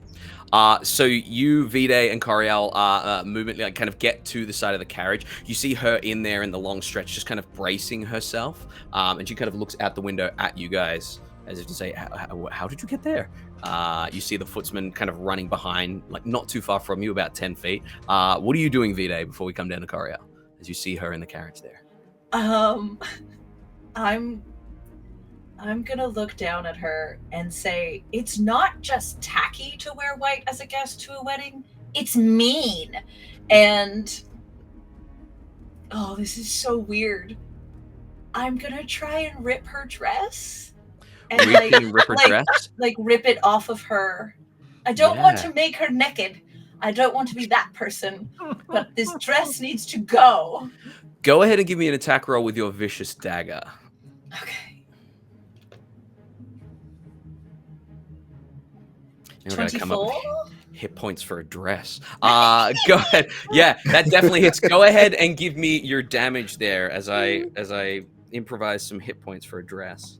Okay, so 4.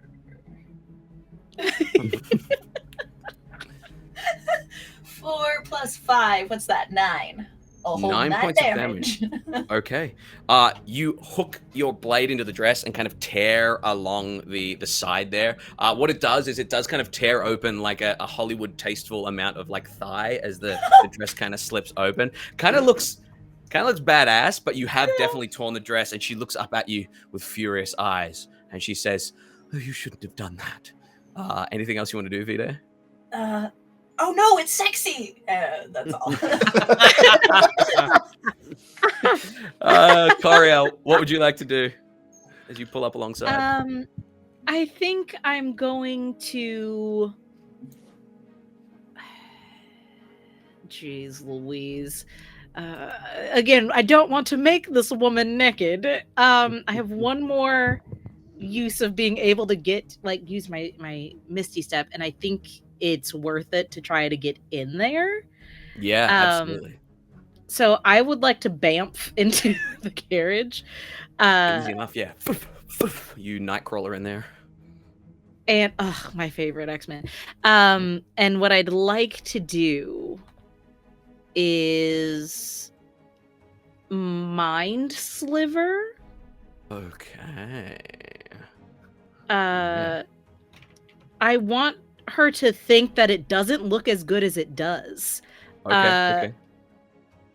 So I bamf in there and I go, I'm a professional. Trust me, this is not your color. And she needs to make a intelligence saving throw. The save is 16 because I have my font of magic up to boost it by 1. She looks at you up and down and she says, oh, my dears, if I'm going to take fashion advice from this. She rolled a 19. Oh, dang. Perfect. I am going to quicken spell. Yeah. And we're gonna fight because that was mean. I tried to be nice about it. Mm-hmm. No longer. I am going to quicken spell. I will sorceress burst. Yeah. Yeehaw. Yeehaw. Ooh, +9 is a 24. 24 absolutely hits, yeah. All right. And then 2d8. 5 + 3 is 8 damage. Oh, I didn't roll the d8 to see what kind. That is acid damage. Question, do you want to do this damage to her or to the dress? The priority is the dress.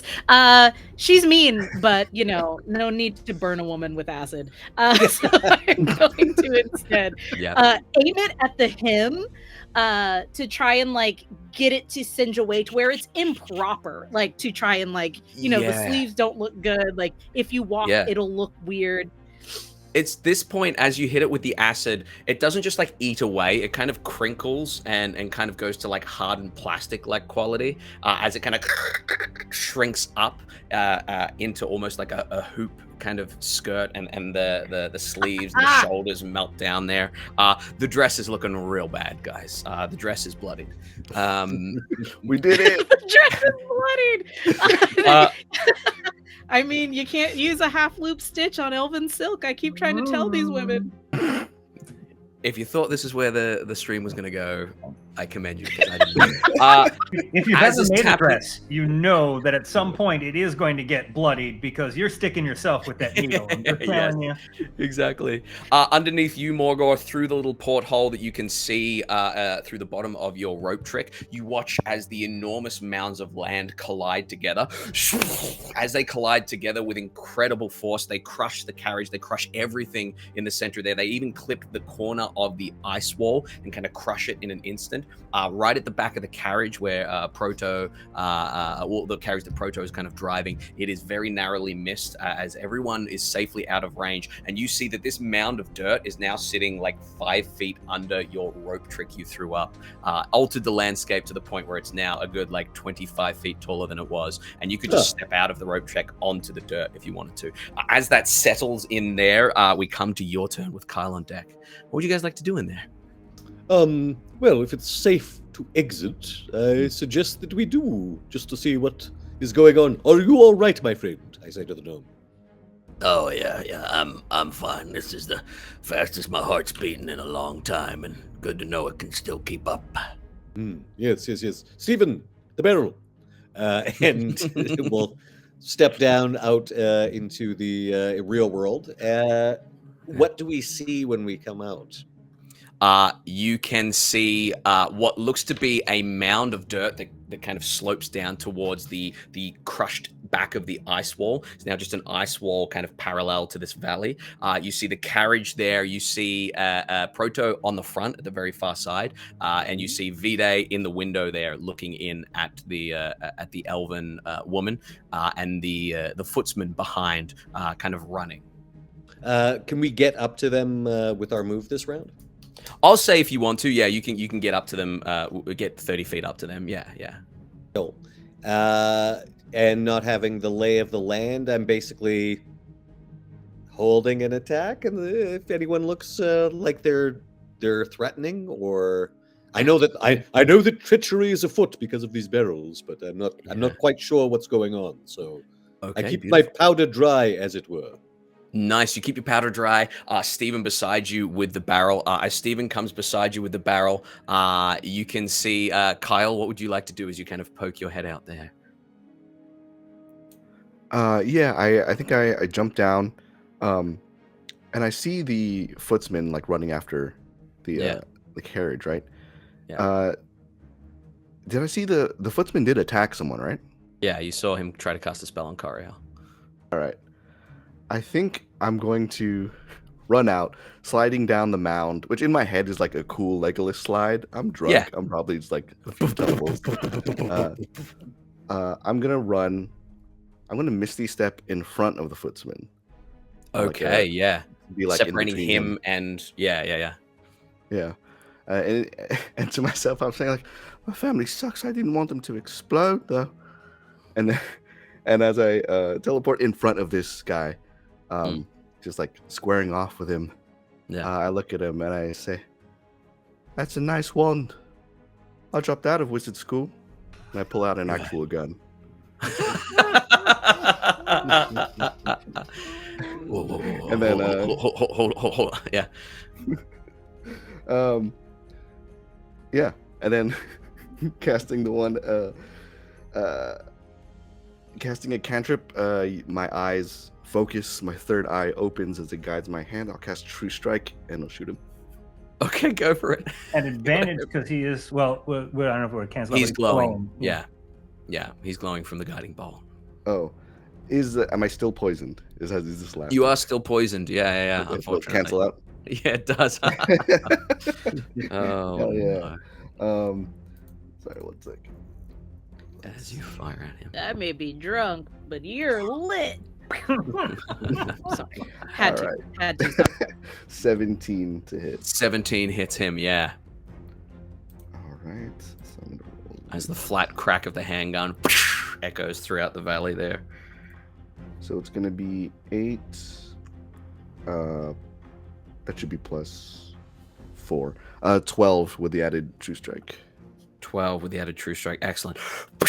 Gunshot fires off as I knock my microphone. As you hit him, his shoulder spins a little bit as he starts to raise his. As the flat crack echoes out with our elven dignitary in the carriage with Coriel with a burnt, shriveled dress, and with everyone converging on this suspicious person, we're going to go ahead and take our other break.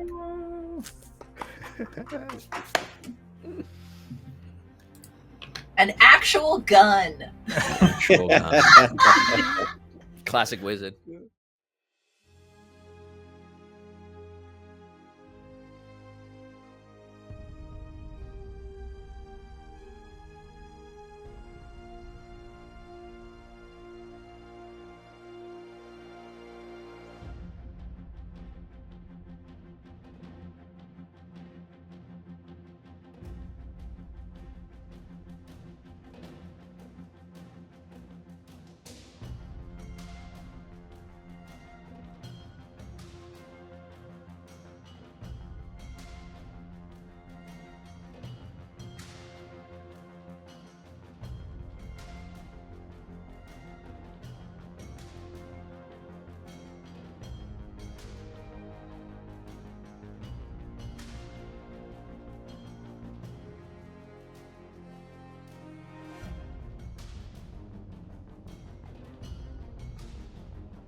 We have a hat tip, which means we're back in mid-combat, a landslide having just finished with our heroes suspicious of an elven dignitary, an elven negotiator between elves and dwarves. The footmen assailing Vide and Coriel as Morgor and Kyle make their way over there. As we come down to Proto's turn, with everything at a little bit of a stalemate, or at least a standstill for now, as the carriage is kind of dragging along, wedding dresses being kind of melted. You would hear the ring of the bell down in the valley, signaling everyone to get to their seats, essentially, to prepare for the beginning of the wedding. We come down to Proto's turn. What would you like to do? Oh, we're gonna be late, and I'm gonna encourage more speed out of the horses. Okay. And as I turn around, I still have my true sight monocle up, so I Indeed. will look in the carriage, and I'll see that dress is. They're fiddling with the dress. Something must be wrong with the lady's dress. And I would like to cast flowering and encourage this inanimate object to sprout flowers and make it a big, brightly colored flower dress of flowers, appropriate for the. She starts to look like Florence Pugh at the end of Midsummer. Flowers, flowers, flowers, flowers, flowers, as they blossom and grow. As they blossom and grow, is there anything else you'd like to do, Proto, as the carriage trundles on? Beautiful. That brings us down to Thilindra herself. She's going to grab you by the scruff of the neck, Coriel.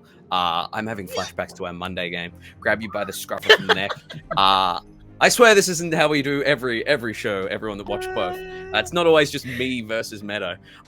Grabs you by the scruff of the neck and says, "You're one of the wedding planners, aren't you? You understand what it means to have a job, to have pay. My negotiations between the elves and the dwarves are essential to my sustenance of my life and my lifestyle. If there is peace, I am not needed. You understand?"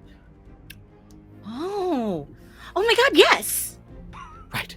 So you will get these infernal flowers off my dress. We will make sure that wedding has some sort of hiccup to it, and we are going to make sure that I still have a job. Okay? There's a lot of money in this for you. Help me help you. Help me help you.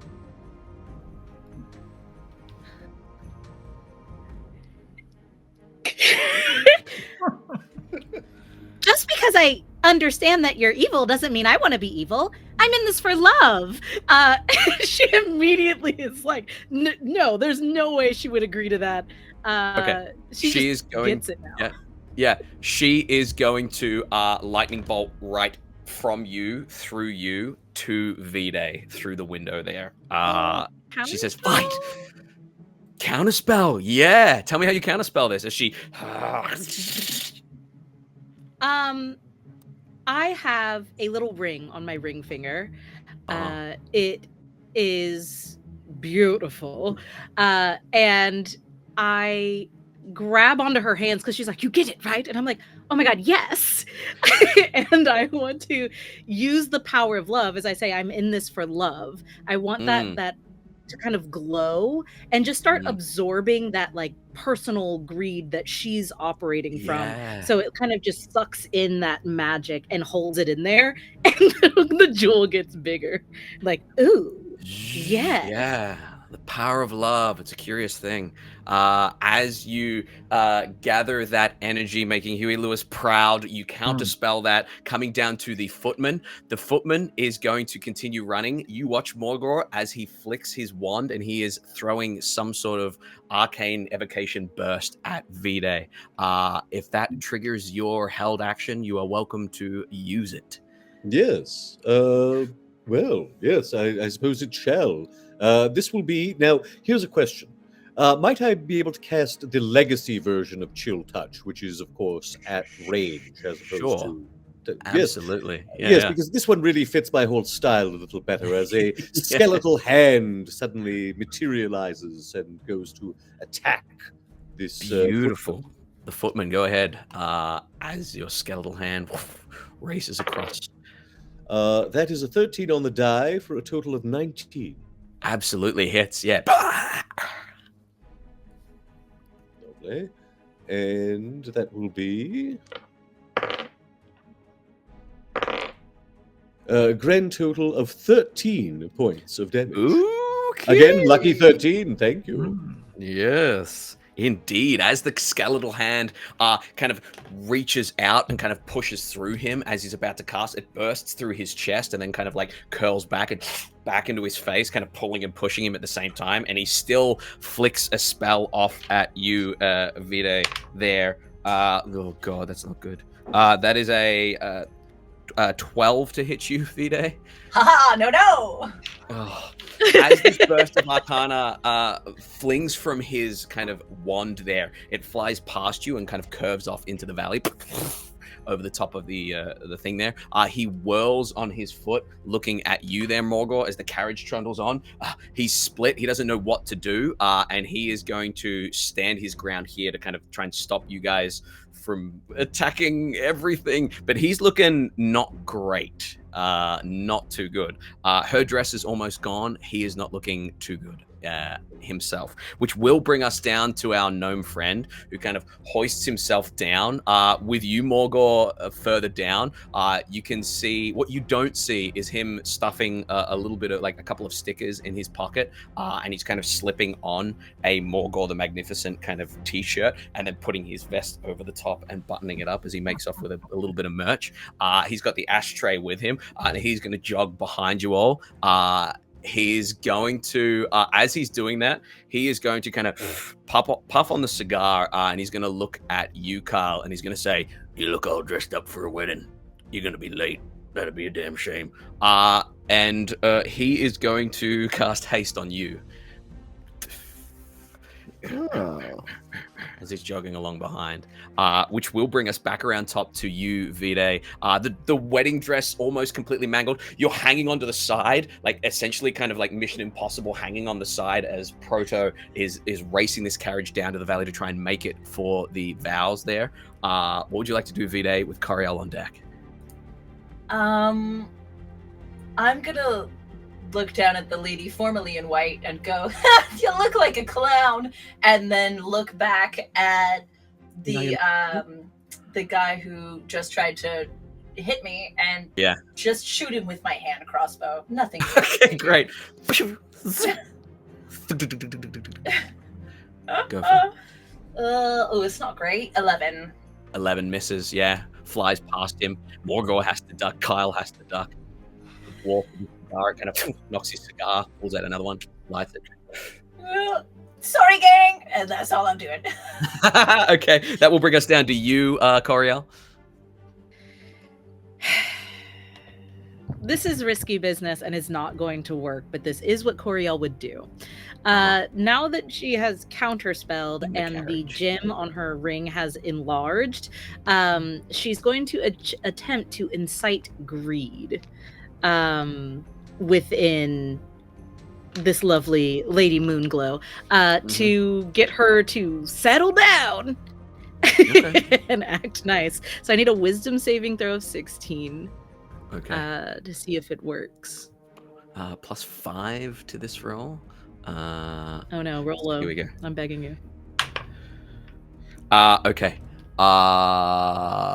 Beautiful. What are you trying to incite her to? What exactly are you trying to kind of affect here? Her views on what? She is currently acting very greedy for personal gain, like for something that's not very selfless. And I want her to, I want to tell her that this ring was given to me by someone who I love very much. And I also gave her a ring. And it's gorgeous, right? Princess cut. Look at the clarity. Like, this is the clarity of love. Like, I want to just distract her with like girl talk about love and romance. As she's rattling around, she kind of holds herself. She's bracing herself as she's trying to cast this lightning bolt, and she kind of looks at your fingers there, and she kind of softens a little bit, and she goes, "Oh my, it must be lovely. Are they as beautiful as this ring?" Oh, nothing could ever be as beautiful as her. But doesn't it just catch the like lovely? Isn't it gorgeous? It really, honestly does. And she is charmed, even though she had advantage on the roll. sheer old garbage, as I tend to do. The power of love, baby. The power of love. Excellent. She is slightly she is softened by this here. Vide, you look in, you can see this. Is there anything else you'd like to do, Coriel? No, I'm very happy with that. I saved a soul today. Okay. So whatever Yeah. happens, happens. Excellent. That will bring us down to Morgor, following along behind this badly injured footman who is trying to kind of stop Vide. The carriage is trundling away at a speed. What would you like to do?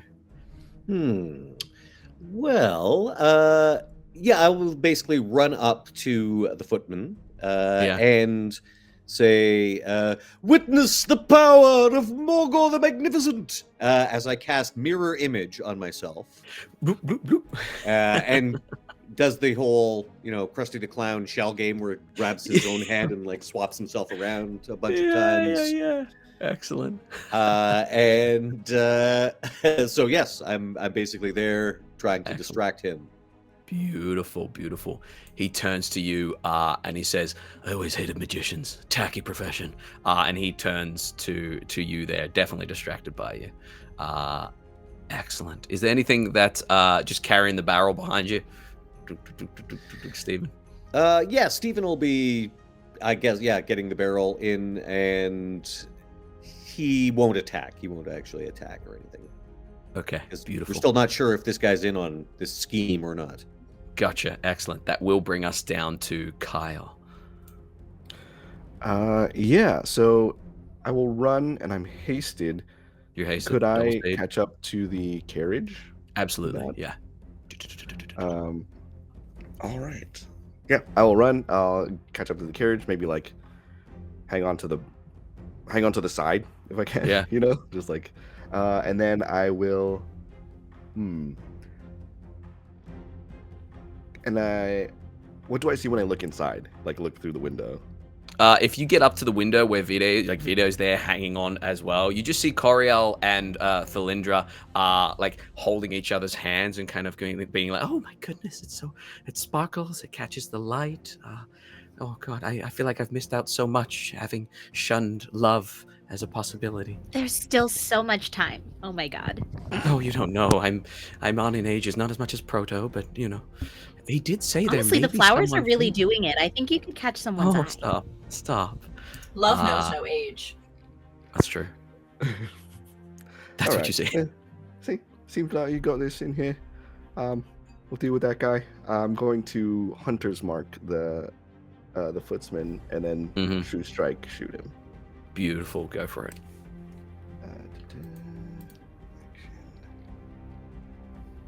Whatever you do, don't have a critical miss, because right behind him in your line of sight is the barrel. And do I still have disadvantage? You do? right. Yes, indeed. Good. Good to know. That's very good. Okay. Oh, awesome. 21. Perfect. Yeah, absolutely. You fire off at him there. Okay, so that's going to be 13 plus plus another 8 with True Strike and Hunter's Mark. Okay, he drops. As he drops to the ground there, the carriage kind of leaving him behind. He drops in front of you, Morgor. As he drops in front of you, Wand drops to the ground there, and he is out. He is unconscious. Is he? Oh, he's not dead then. Not sure. Possibly. He does have a bullet hole in him, but he's probably not quite dead. He's definitely down there. So animate dead is not. You watch as he looks up at you. He looks up at you and he says, "My lady, I'll stop this wedding. You watch." And then he dies. Oh, well then animate dead, I think. Excellent. Okay, great. He dies and then he's just like, huh? Like Thunderbird's puppets, and starts to kind of, I'll call you Stephen too. Excellent. Stephen 2. Anything else you want to do there, Kyle? Nope, that's everything. Thank you. Beautiful. That will bring us down to Proto. from what you can tell, Proto, things seem to be relatively sorted as you're rushing forward. You look in, you can see there is a calmness over Thalindra for now. Kyle is on the cart. Morgor is pretty far behind all four of him. What would you like to do here? Well, I want to take a look. Can I? How far? 120 feet. Can I see what's going on with the wedding? Is like the bride walking? What's going on? Make a real quick perception check for me. Okay. It's a 9. A 9. All you can hear is the bells are being rung. You can see people heading back to their seats there. As people are heading back to their seats, you can see that the groomsmen and the groom are there. You can see from here with a 9, I will say that you can't tell whether it's started or not, but what you do see is a very well-dressed human figure rushing about looking for 2 of their staff that have gone missing. Yeah. Cool. All right, we need more speed, and I'm going to do everything I can to encourage animal handling check, please. Yeah. And sure, animal handling. That's a 15. 15. Okay. Yeah, they take off a little bit more. Yeah. And I'll use thaumaturgy to be. We're coming. Echoes out over the valley there, an almost imperceptible shift of every head of the wedding party just kind of looking up towards the path that you guys are heading down. Beautiful. That will bring us down. Thalindra, our footman, and our gnome. We are officially out of combat for now. As Thalindra kind of looks at you and says, "Oh, I've been a fool. I've put my own wealth in front of other people's happiness. If the dwarven and elven forces become allies as a result of this wedding, and if my job as negotiator becomes moot, then so be it. That is the power of love." She looks towards the camera with you, winks at the camera, kind of looks at your ring there. She says, "Tell me all about them," as they kind of she holds your hand there and kind of looks over your ring. The footman is now in your control. Morgor, you now have, he's just there in kind of slightly bloodied kind of form from the gunshots, but he is well and truly in your control, as the gnome is just strolling along behind, kind of like belly first, just trotting down the hill like an older person that is trying to walk downhill at a slope and doing that little shuffle. And as he's shuffling down, we are officially out of combat as the carriage gallops ahead. But Morgor, you are behind with your new gnome friend here. Yes, well, I'll get Stephen 1 and Stephen 2. Stephen 2 can sheath his weapon, and then he will assist Stephen 1 in carrying the barrel. And we will make our way to try to catch up with the others. Excellent. The gnome follows along beside you, looks up at you and says, "Oh, I don't believe I introduced myself. Steve." Oh, really? Hello. Yes. Have you ever considered a career in show business? Well, not really, but I'm kind of done with the courier business. You need a driver, I'm your guy. Yes. Well, we'll see how things go. Would you consider yourself a risk taker? I am a triple threat, and that only comes as a result of taking risks. Yes, okay, well, we'll see how things pan out. You trot along behind. We cut to the wedding. From the wedding's POV, we see this carriage getting dragged through the stone and mud, horses galloping in front, this elderly elf at the front kind of galloping it through, as it kind of comes to a stop at the side there, like you kind of swing the back end out, you Akira slide and kind of come to a stop with the carriage. The carriage doors open, and Thalindra there in like melted dress and flowers, Coriel there as well, like holding her hand, Vide and Kyle hanging on the side. Kyle, as you kind of approach, you can see that your brother is at the front and he's going, "Get here. You're supposed to be beside me." Misty step next to you appear there. As you appear there, Morgor, you trotting along behind. As you trot along behind, you can see the massive kids at the side of the wedding, kind of looking at what's happening here. The little dwarven boy kind of looks back. He kind of holds up the holds up the dove. Its head's kind of like hanging a little bit, and he waves, and the head goes. As he waves to you, you have your thralls kind of following along behind your gnome friend as well. And that's when the music begins. And you see this beautiful dwarven woman. She has this ruddy red hair that kind of cascades down, comes down into sideburns, not quite a chin strap beard, but it comes down to about here. As she kind of steps on out in this beautiful white dress, Thalindra kind of looks down at you, Vide, and Coriel, and says, "You know, that was actually quite right of you. Would have ruined everything, wouldn't it?" As she says that, you watch as the incite greed starts to fade from her eyes there. The bride is brought down the center of the aisle there. As she's led to the front where her and her elven betrothed hold hands. As they hold hands, you hear, "Dearly beloved, we are gathered here today to celebrate love between two people here. We have our..." I can hear a dog barking. Brooke, I think that's you in the background there. Sorry, our producer's dog is barking in the background. As they step on down, the wedding vows begin. Morgor, Kyle, Proto, where would you guys be? Kyle, you're at the wedding party here. Morgor, Proto, where do you find yourselves as Vida and Coriel are on either side of Thalindria? Where are the other entertainers, like the musicians and stuff? You can see that at the back of the wedding party, like where the reception's going to be, you see a small band there. You can see that there looks to be a tuba, a violin, like a fiddle player, a percussionist there as well. As you kind of step on up, the lead kind of violinist looks at you and says, "Hey, bro, are you the dude doing the magic tricks and stuff?" Yes. They Right. are not simple tricks, I assure you. Oh, illusions, whatever you're calling them. Hey, listen, are you done with the whole like stage setup and stuff? Can we get set up here?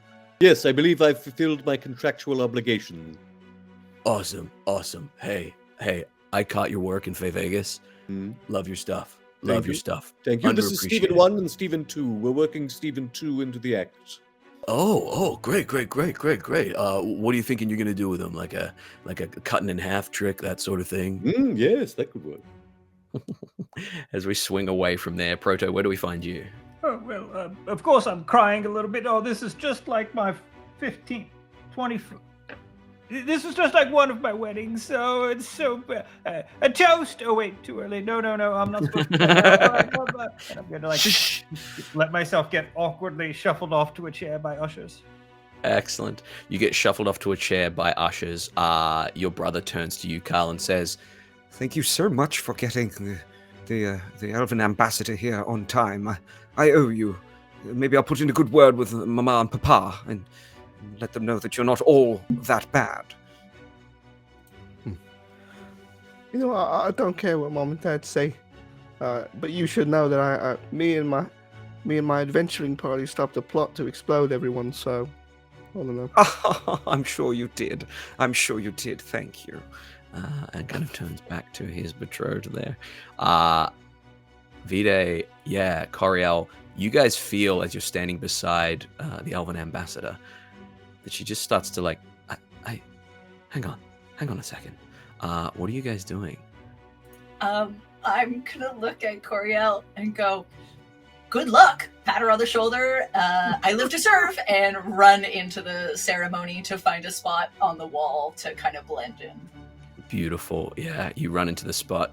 You take a place there. They're getting to the point, Coriel, where if anyone here sees any reason why these two should not be wed, and the elven ambassador is... She was holding my hand as we stepped off. She was, yeah. So I grip her hand and pull it back behind her in an uncomfortably tight position. And I whisper, "Oh my God, isn't this beautiful just like you wanted?" And I'm trying to like intimidate her into shutting up. Okay. I don't know how much is going to work, but I'm going to try and like do everything I can to stop her from doing. Can I help if I see this, if I clock you this? Clock that. from across the gun. ceremony. Yeah, I will move my coat aside to show the gun. And it all comes back to Deadwood. And if I notice this, we'll just put a little. I got a little stone tablet over there, and I'm just going to caress that, and there'll be some woe cast on that, so minus a d6 on our. Okay, I will get you. I'll get Coriel. Here's what I'll do. I'll get you to add a d6 as a result of that. So if you could go ahead and make an intimidation check for me. Excellent. Kia. No. Plus 5. What is math? Great. That's a 19. A 19. Okay. With her arm pinned behind her back, she kind of turns her shoulder to speak to you, and she says, "Trust me when I say this is not the last you will have heard of me. I will make your life a living hell, and there are other ways to upset the balance between elves and dwarves. You understand? You have your perfect wedding, for now." And she's going to shut up. Yeah, me too. Me too. Also gonna shut up. I hate her. I'm not gonna say anything else. I'm waiting for this wedding to go off without a hitch, so I can be properly fired by my real boss, Lady Enid. We get a moment of "You may now kiss the bride." Lips lock. People cheer.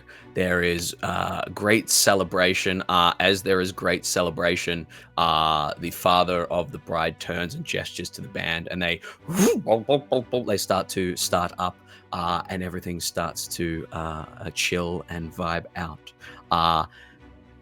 As this happens, a couple things towards the end there, before we get to our epilogue and that sort of nonsense. First thing that happens is that Lady Enid comes straight up to you, Coriel. Comes striding up and says, "What was that? What was that late entry? What was that drift into with the cart? Who was driving? What is going on? You're late. You very narrowly almost ruined everything. I am down some shiny cutlery thanks to that. Where is Vide?" Hey, Enid, I've done my best to help you all day, and you have pulled off a beautiful wedding. I was doing some behind-the-scenes work for you, and I hope you appreciate it. I notice your tone is a little aggravated, but we did manage to save one barrel of some really delicious booze that I think you'd love. Fantastic. Bring the barrel in. We're short. Morgor, you're there with your... Yes, no, you said there's a way to sort of separate the black powder segment from this? Yes, there is indeed, yeah, a section that you're able to kind of keep the black powder for other uses. Are there the equivalent of the authorities present? There are like elven and dwarven guard that are there to kind of make sure nothing goes awry, but they are strewn about the kind of the seats there. Morgor basically narcs on the ambassador and just says, as you can see, that explosion that you may have heard up, he basically just completely spills his guts to the cops, and drops a dime on the ambassador. Beautiful. You see the father of the bride and the mother of the groom are kind of talking together. The guards from the two factions head over to them and have a talk. The father of the bride looks very pissed off. The mother of the groom kind of gestures and heads over to the elven ambassador. The elven ambassador is very haughty, very pissed off, but she is kind of turned. She is clapped in elven kind of irons and very quietly kind of cloth over the wrists, being led away. As she's being led away, she's being led towards a carriage towards the mountain pass, and you just watch as Steve kind of looks up and goes, "No, that way's closed. You have to go somewhere else." And they kind of turn and lead her out the other way. As they lead her out the other way, the reception comes into full swing. I would like to know what you're all doing as the festivities begin, as we begin to wrap up our little adventure here. Where do we find everyone just in this reception? Oh, I've got two things that I need to do. First, I've got to cast Locate Object and find me one of them cigars, because it's been a while. And after I track that down, a toast! And We'll have a toast to the bride, to the groom, your first marriage. It's good to get that one out of the way early. Is fantastic. This is a wonderful ceremony. Never mind all that nonsense that went up there in the past. There's things. Don't mess with nature. Try and protect nature from you. That's what we do around here. Oh, what was I saying again? Oh, yes, a toast. And I cast Fairy Toast, and the wedding party gets wings, and it's a playful effect. And as they under the influence of this toast, a toast to everyone. It's wonderful to see you all. Excellent. The party takes to the air a little bit. What is everyone else doing in this moment? I think V-Day, before they took off to sneak back into the ceremony, they reverse pickpocketed a letter into the lady formerly in white, put it in her dress, and hung out in the back of the ceremony. They kind of looked around, they waited for something to happen that didn't, and they went, okay. Well, there's a distraction, and they sneak off to where the wealthiest people are where they're like staying overnight. They're gonna try and go through some coffers, and then they're gonna get the hell out of there while the party is still raging. Excellent. Yeah, you're able to loot a number of wealthy coffers. There is a lot of non-wedding appropriate jewelry and kind of weaponry and a lot of cash that you're able to find, mostly platinum. Love and you're it. able to kind of make out of there quite rich. What else is happening at this reception here? I think while or right after Proto gave this toast about like pay no attention to the explosion, Kyle is walking around going like, "Did you hear that explosion earlier?" Yeah. I stopped a plot of sabotage, something like that, and sort of. I think he's just sort of like sauntering around this reception, like with the newfound confidence, like gun fully out. When like Morgor was like reporting like what happened, he was sort of like posing nearby and sort of like, yeah, I helped, just sort of like behind him, and yeah. Enjoying this new imagined status. Yes, Excellent. The one constant as everyone kind of listens to you telling this kind of story is just the scowl from your mother from across the room there, just shaking her head. Perfect. Excellent. Morgor, how do you spend the end of your evening here once your duty with the children is done? Well, Morgor, he basically has the Stephen 1 and Stephen 2 are on stage entertaining the kids, juggling or something. Stephen 2 has a cork discreetly stuck in the bullet hole in his forehead. So as not to, but so the zombie and skeleton are basically distracting the kids, and he's just enjoying a nice glass of wine, and he's on his sending stone to his agent. Your agent. Yes, there was a huge explosion, at least one death, and so all in all, much better than the last gig. I was going to say, not again, but one death, much better. Yeah. Do we need to call the insurance guy? No, I think we'll be fine. And you should know, I am now a triple act. Oh. Yes, the aforementioned death has been recycled. Good to know. Listen, get back here as quick as you can. We've got a cheeky little hosting gig that you might be break for. This isn't another bachelor party, is it? Okay, moving on. Maybe we'll look at something else. Yeah, right. Okay. As that kind of closes up, we end our session with Corial, you looking over this wedding that Lady Enid, having seen all the main kind of part of it go well, is kind of taking a little bit of a breather, leaning against the near empty barrel. She looks across at you and she says, "I apologize for my tone earlier. You've done a fantastic job, and I wonder if you might want to... I'm thinking of franchising. I wonder if you might want to take on your own kind of team. We won't talk about it here, but the potential's there." we have to dance. And she like whirls Lady Enid out onto the floor for like a celebratory waltz around the dance floor.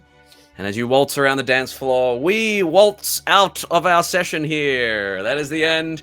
Thank you very much for joining us, for the chaos, for the nonsense.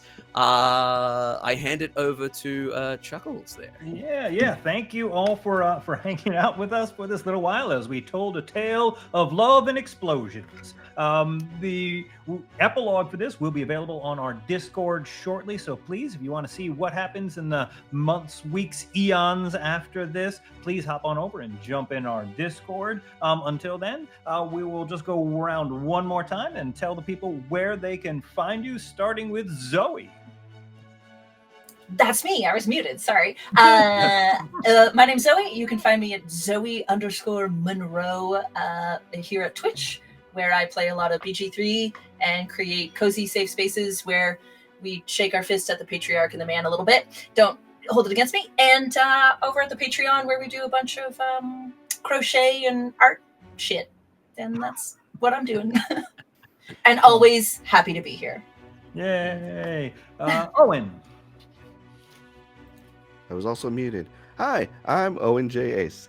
You can find me at Ace of Squares on Blue Sky or Instagram or the worst one.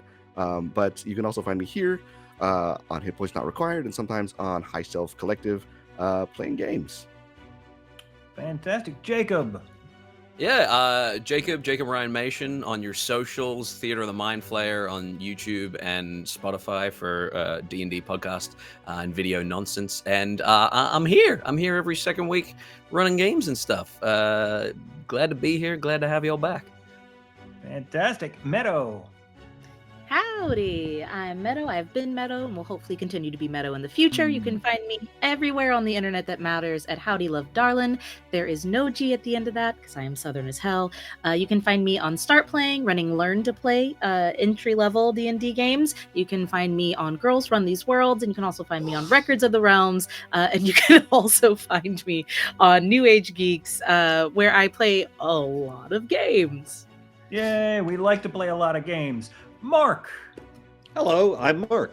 You can find me at Mr. Mark Meer on Instagram, Mark_Meer on the shambling corpse of what used to be known as Twitter. You can also, if you want to see me running some Call of Cthulhu games, you can check out Bookshops of Arkham or Graveyards of Arkham on the Chaosium YouTube channel.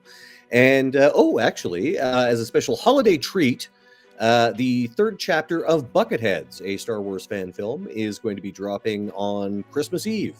And that is available on the Transmute Pictures YouTube channel. Fantastic. I am Chuckles. That's Chuck with an L-A-Z. You can find me here. You can find me on the socials, especially if you want to keep up with all of my new costuming. And just did Ramirez from Highlander with a full-length peacock feather cloak that people can't keep their hands off of. It's fantastic. I want to share that with you all. And as always, we love you all. And remember to tell the people that you care about that you love them. And most especially, remember, hit points are not required to have a good time.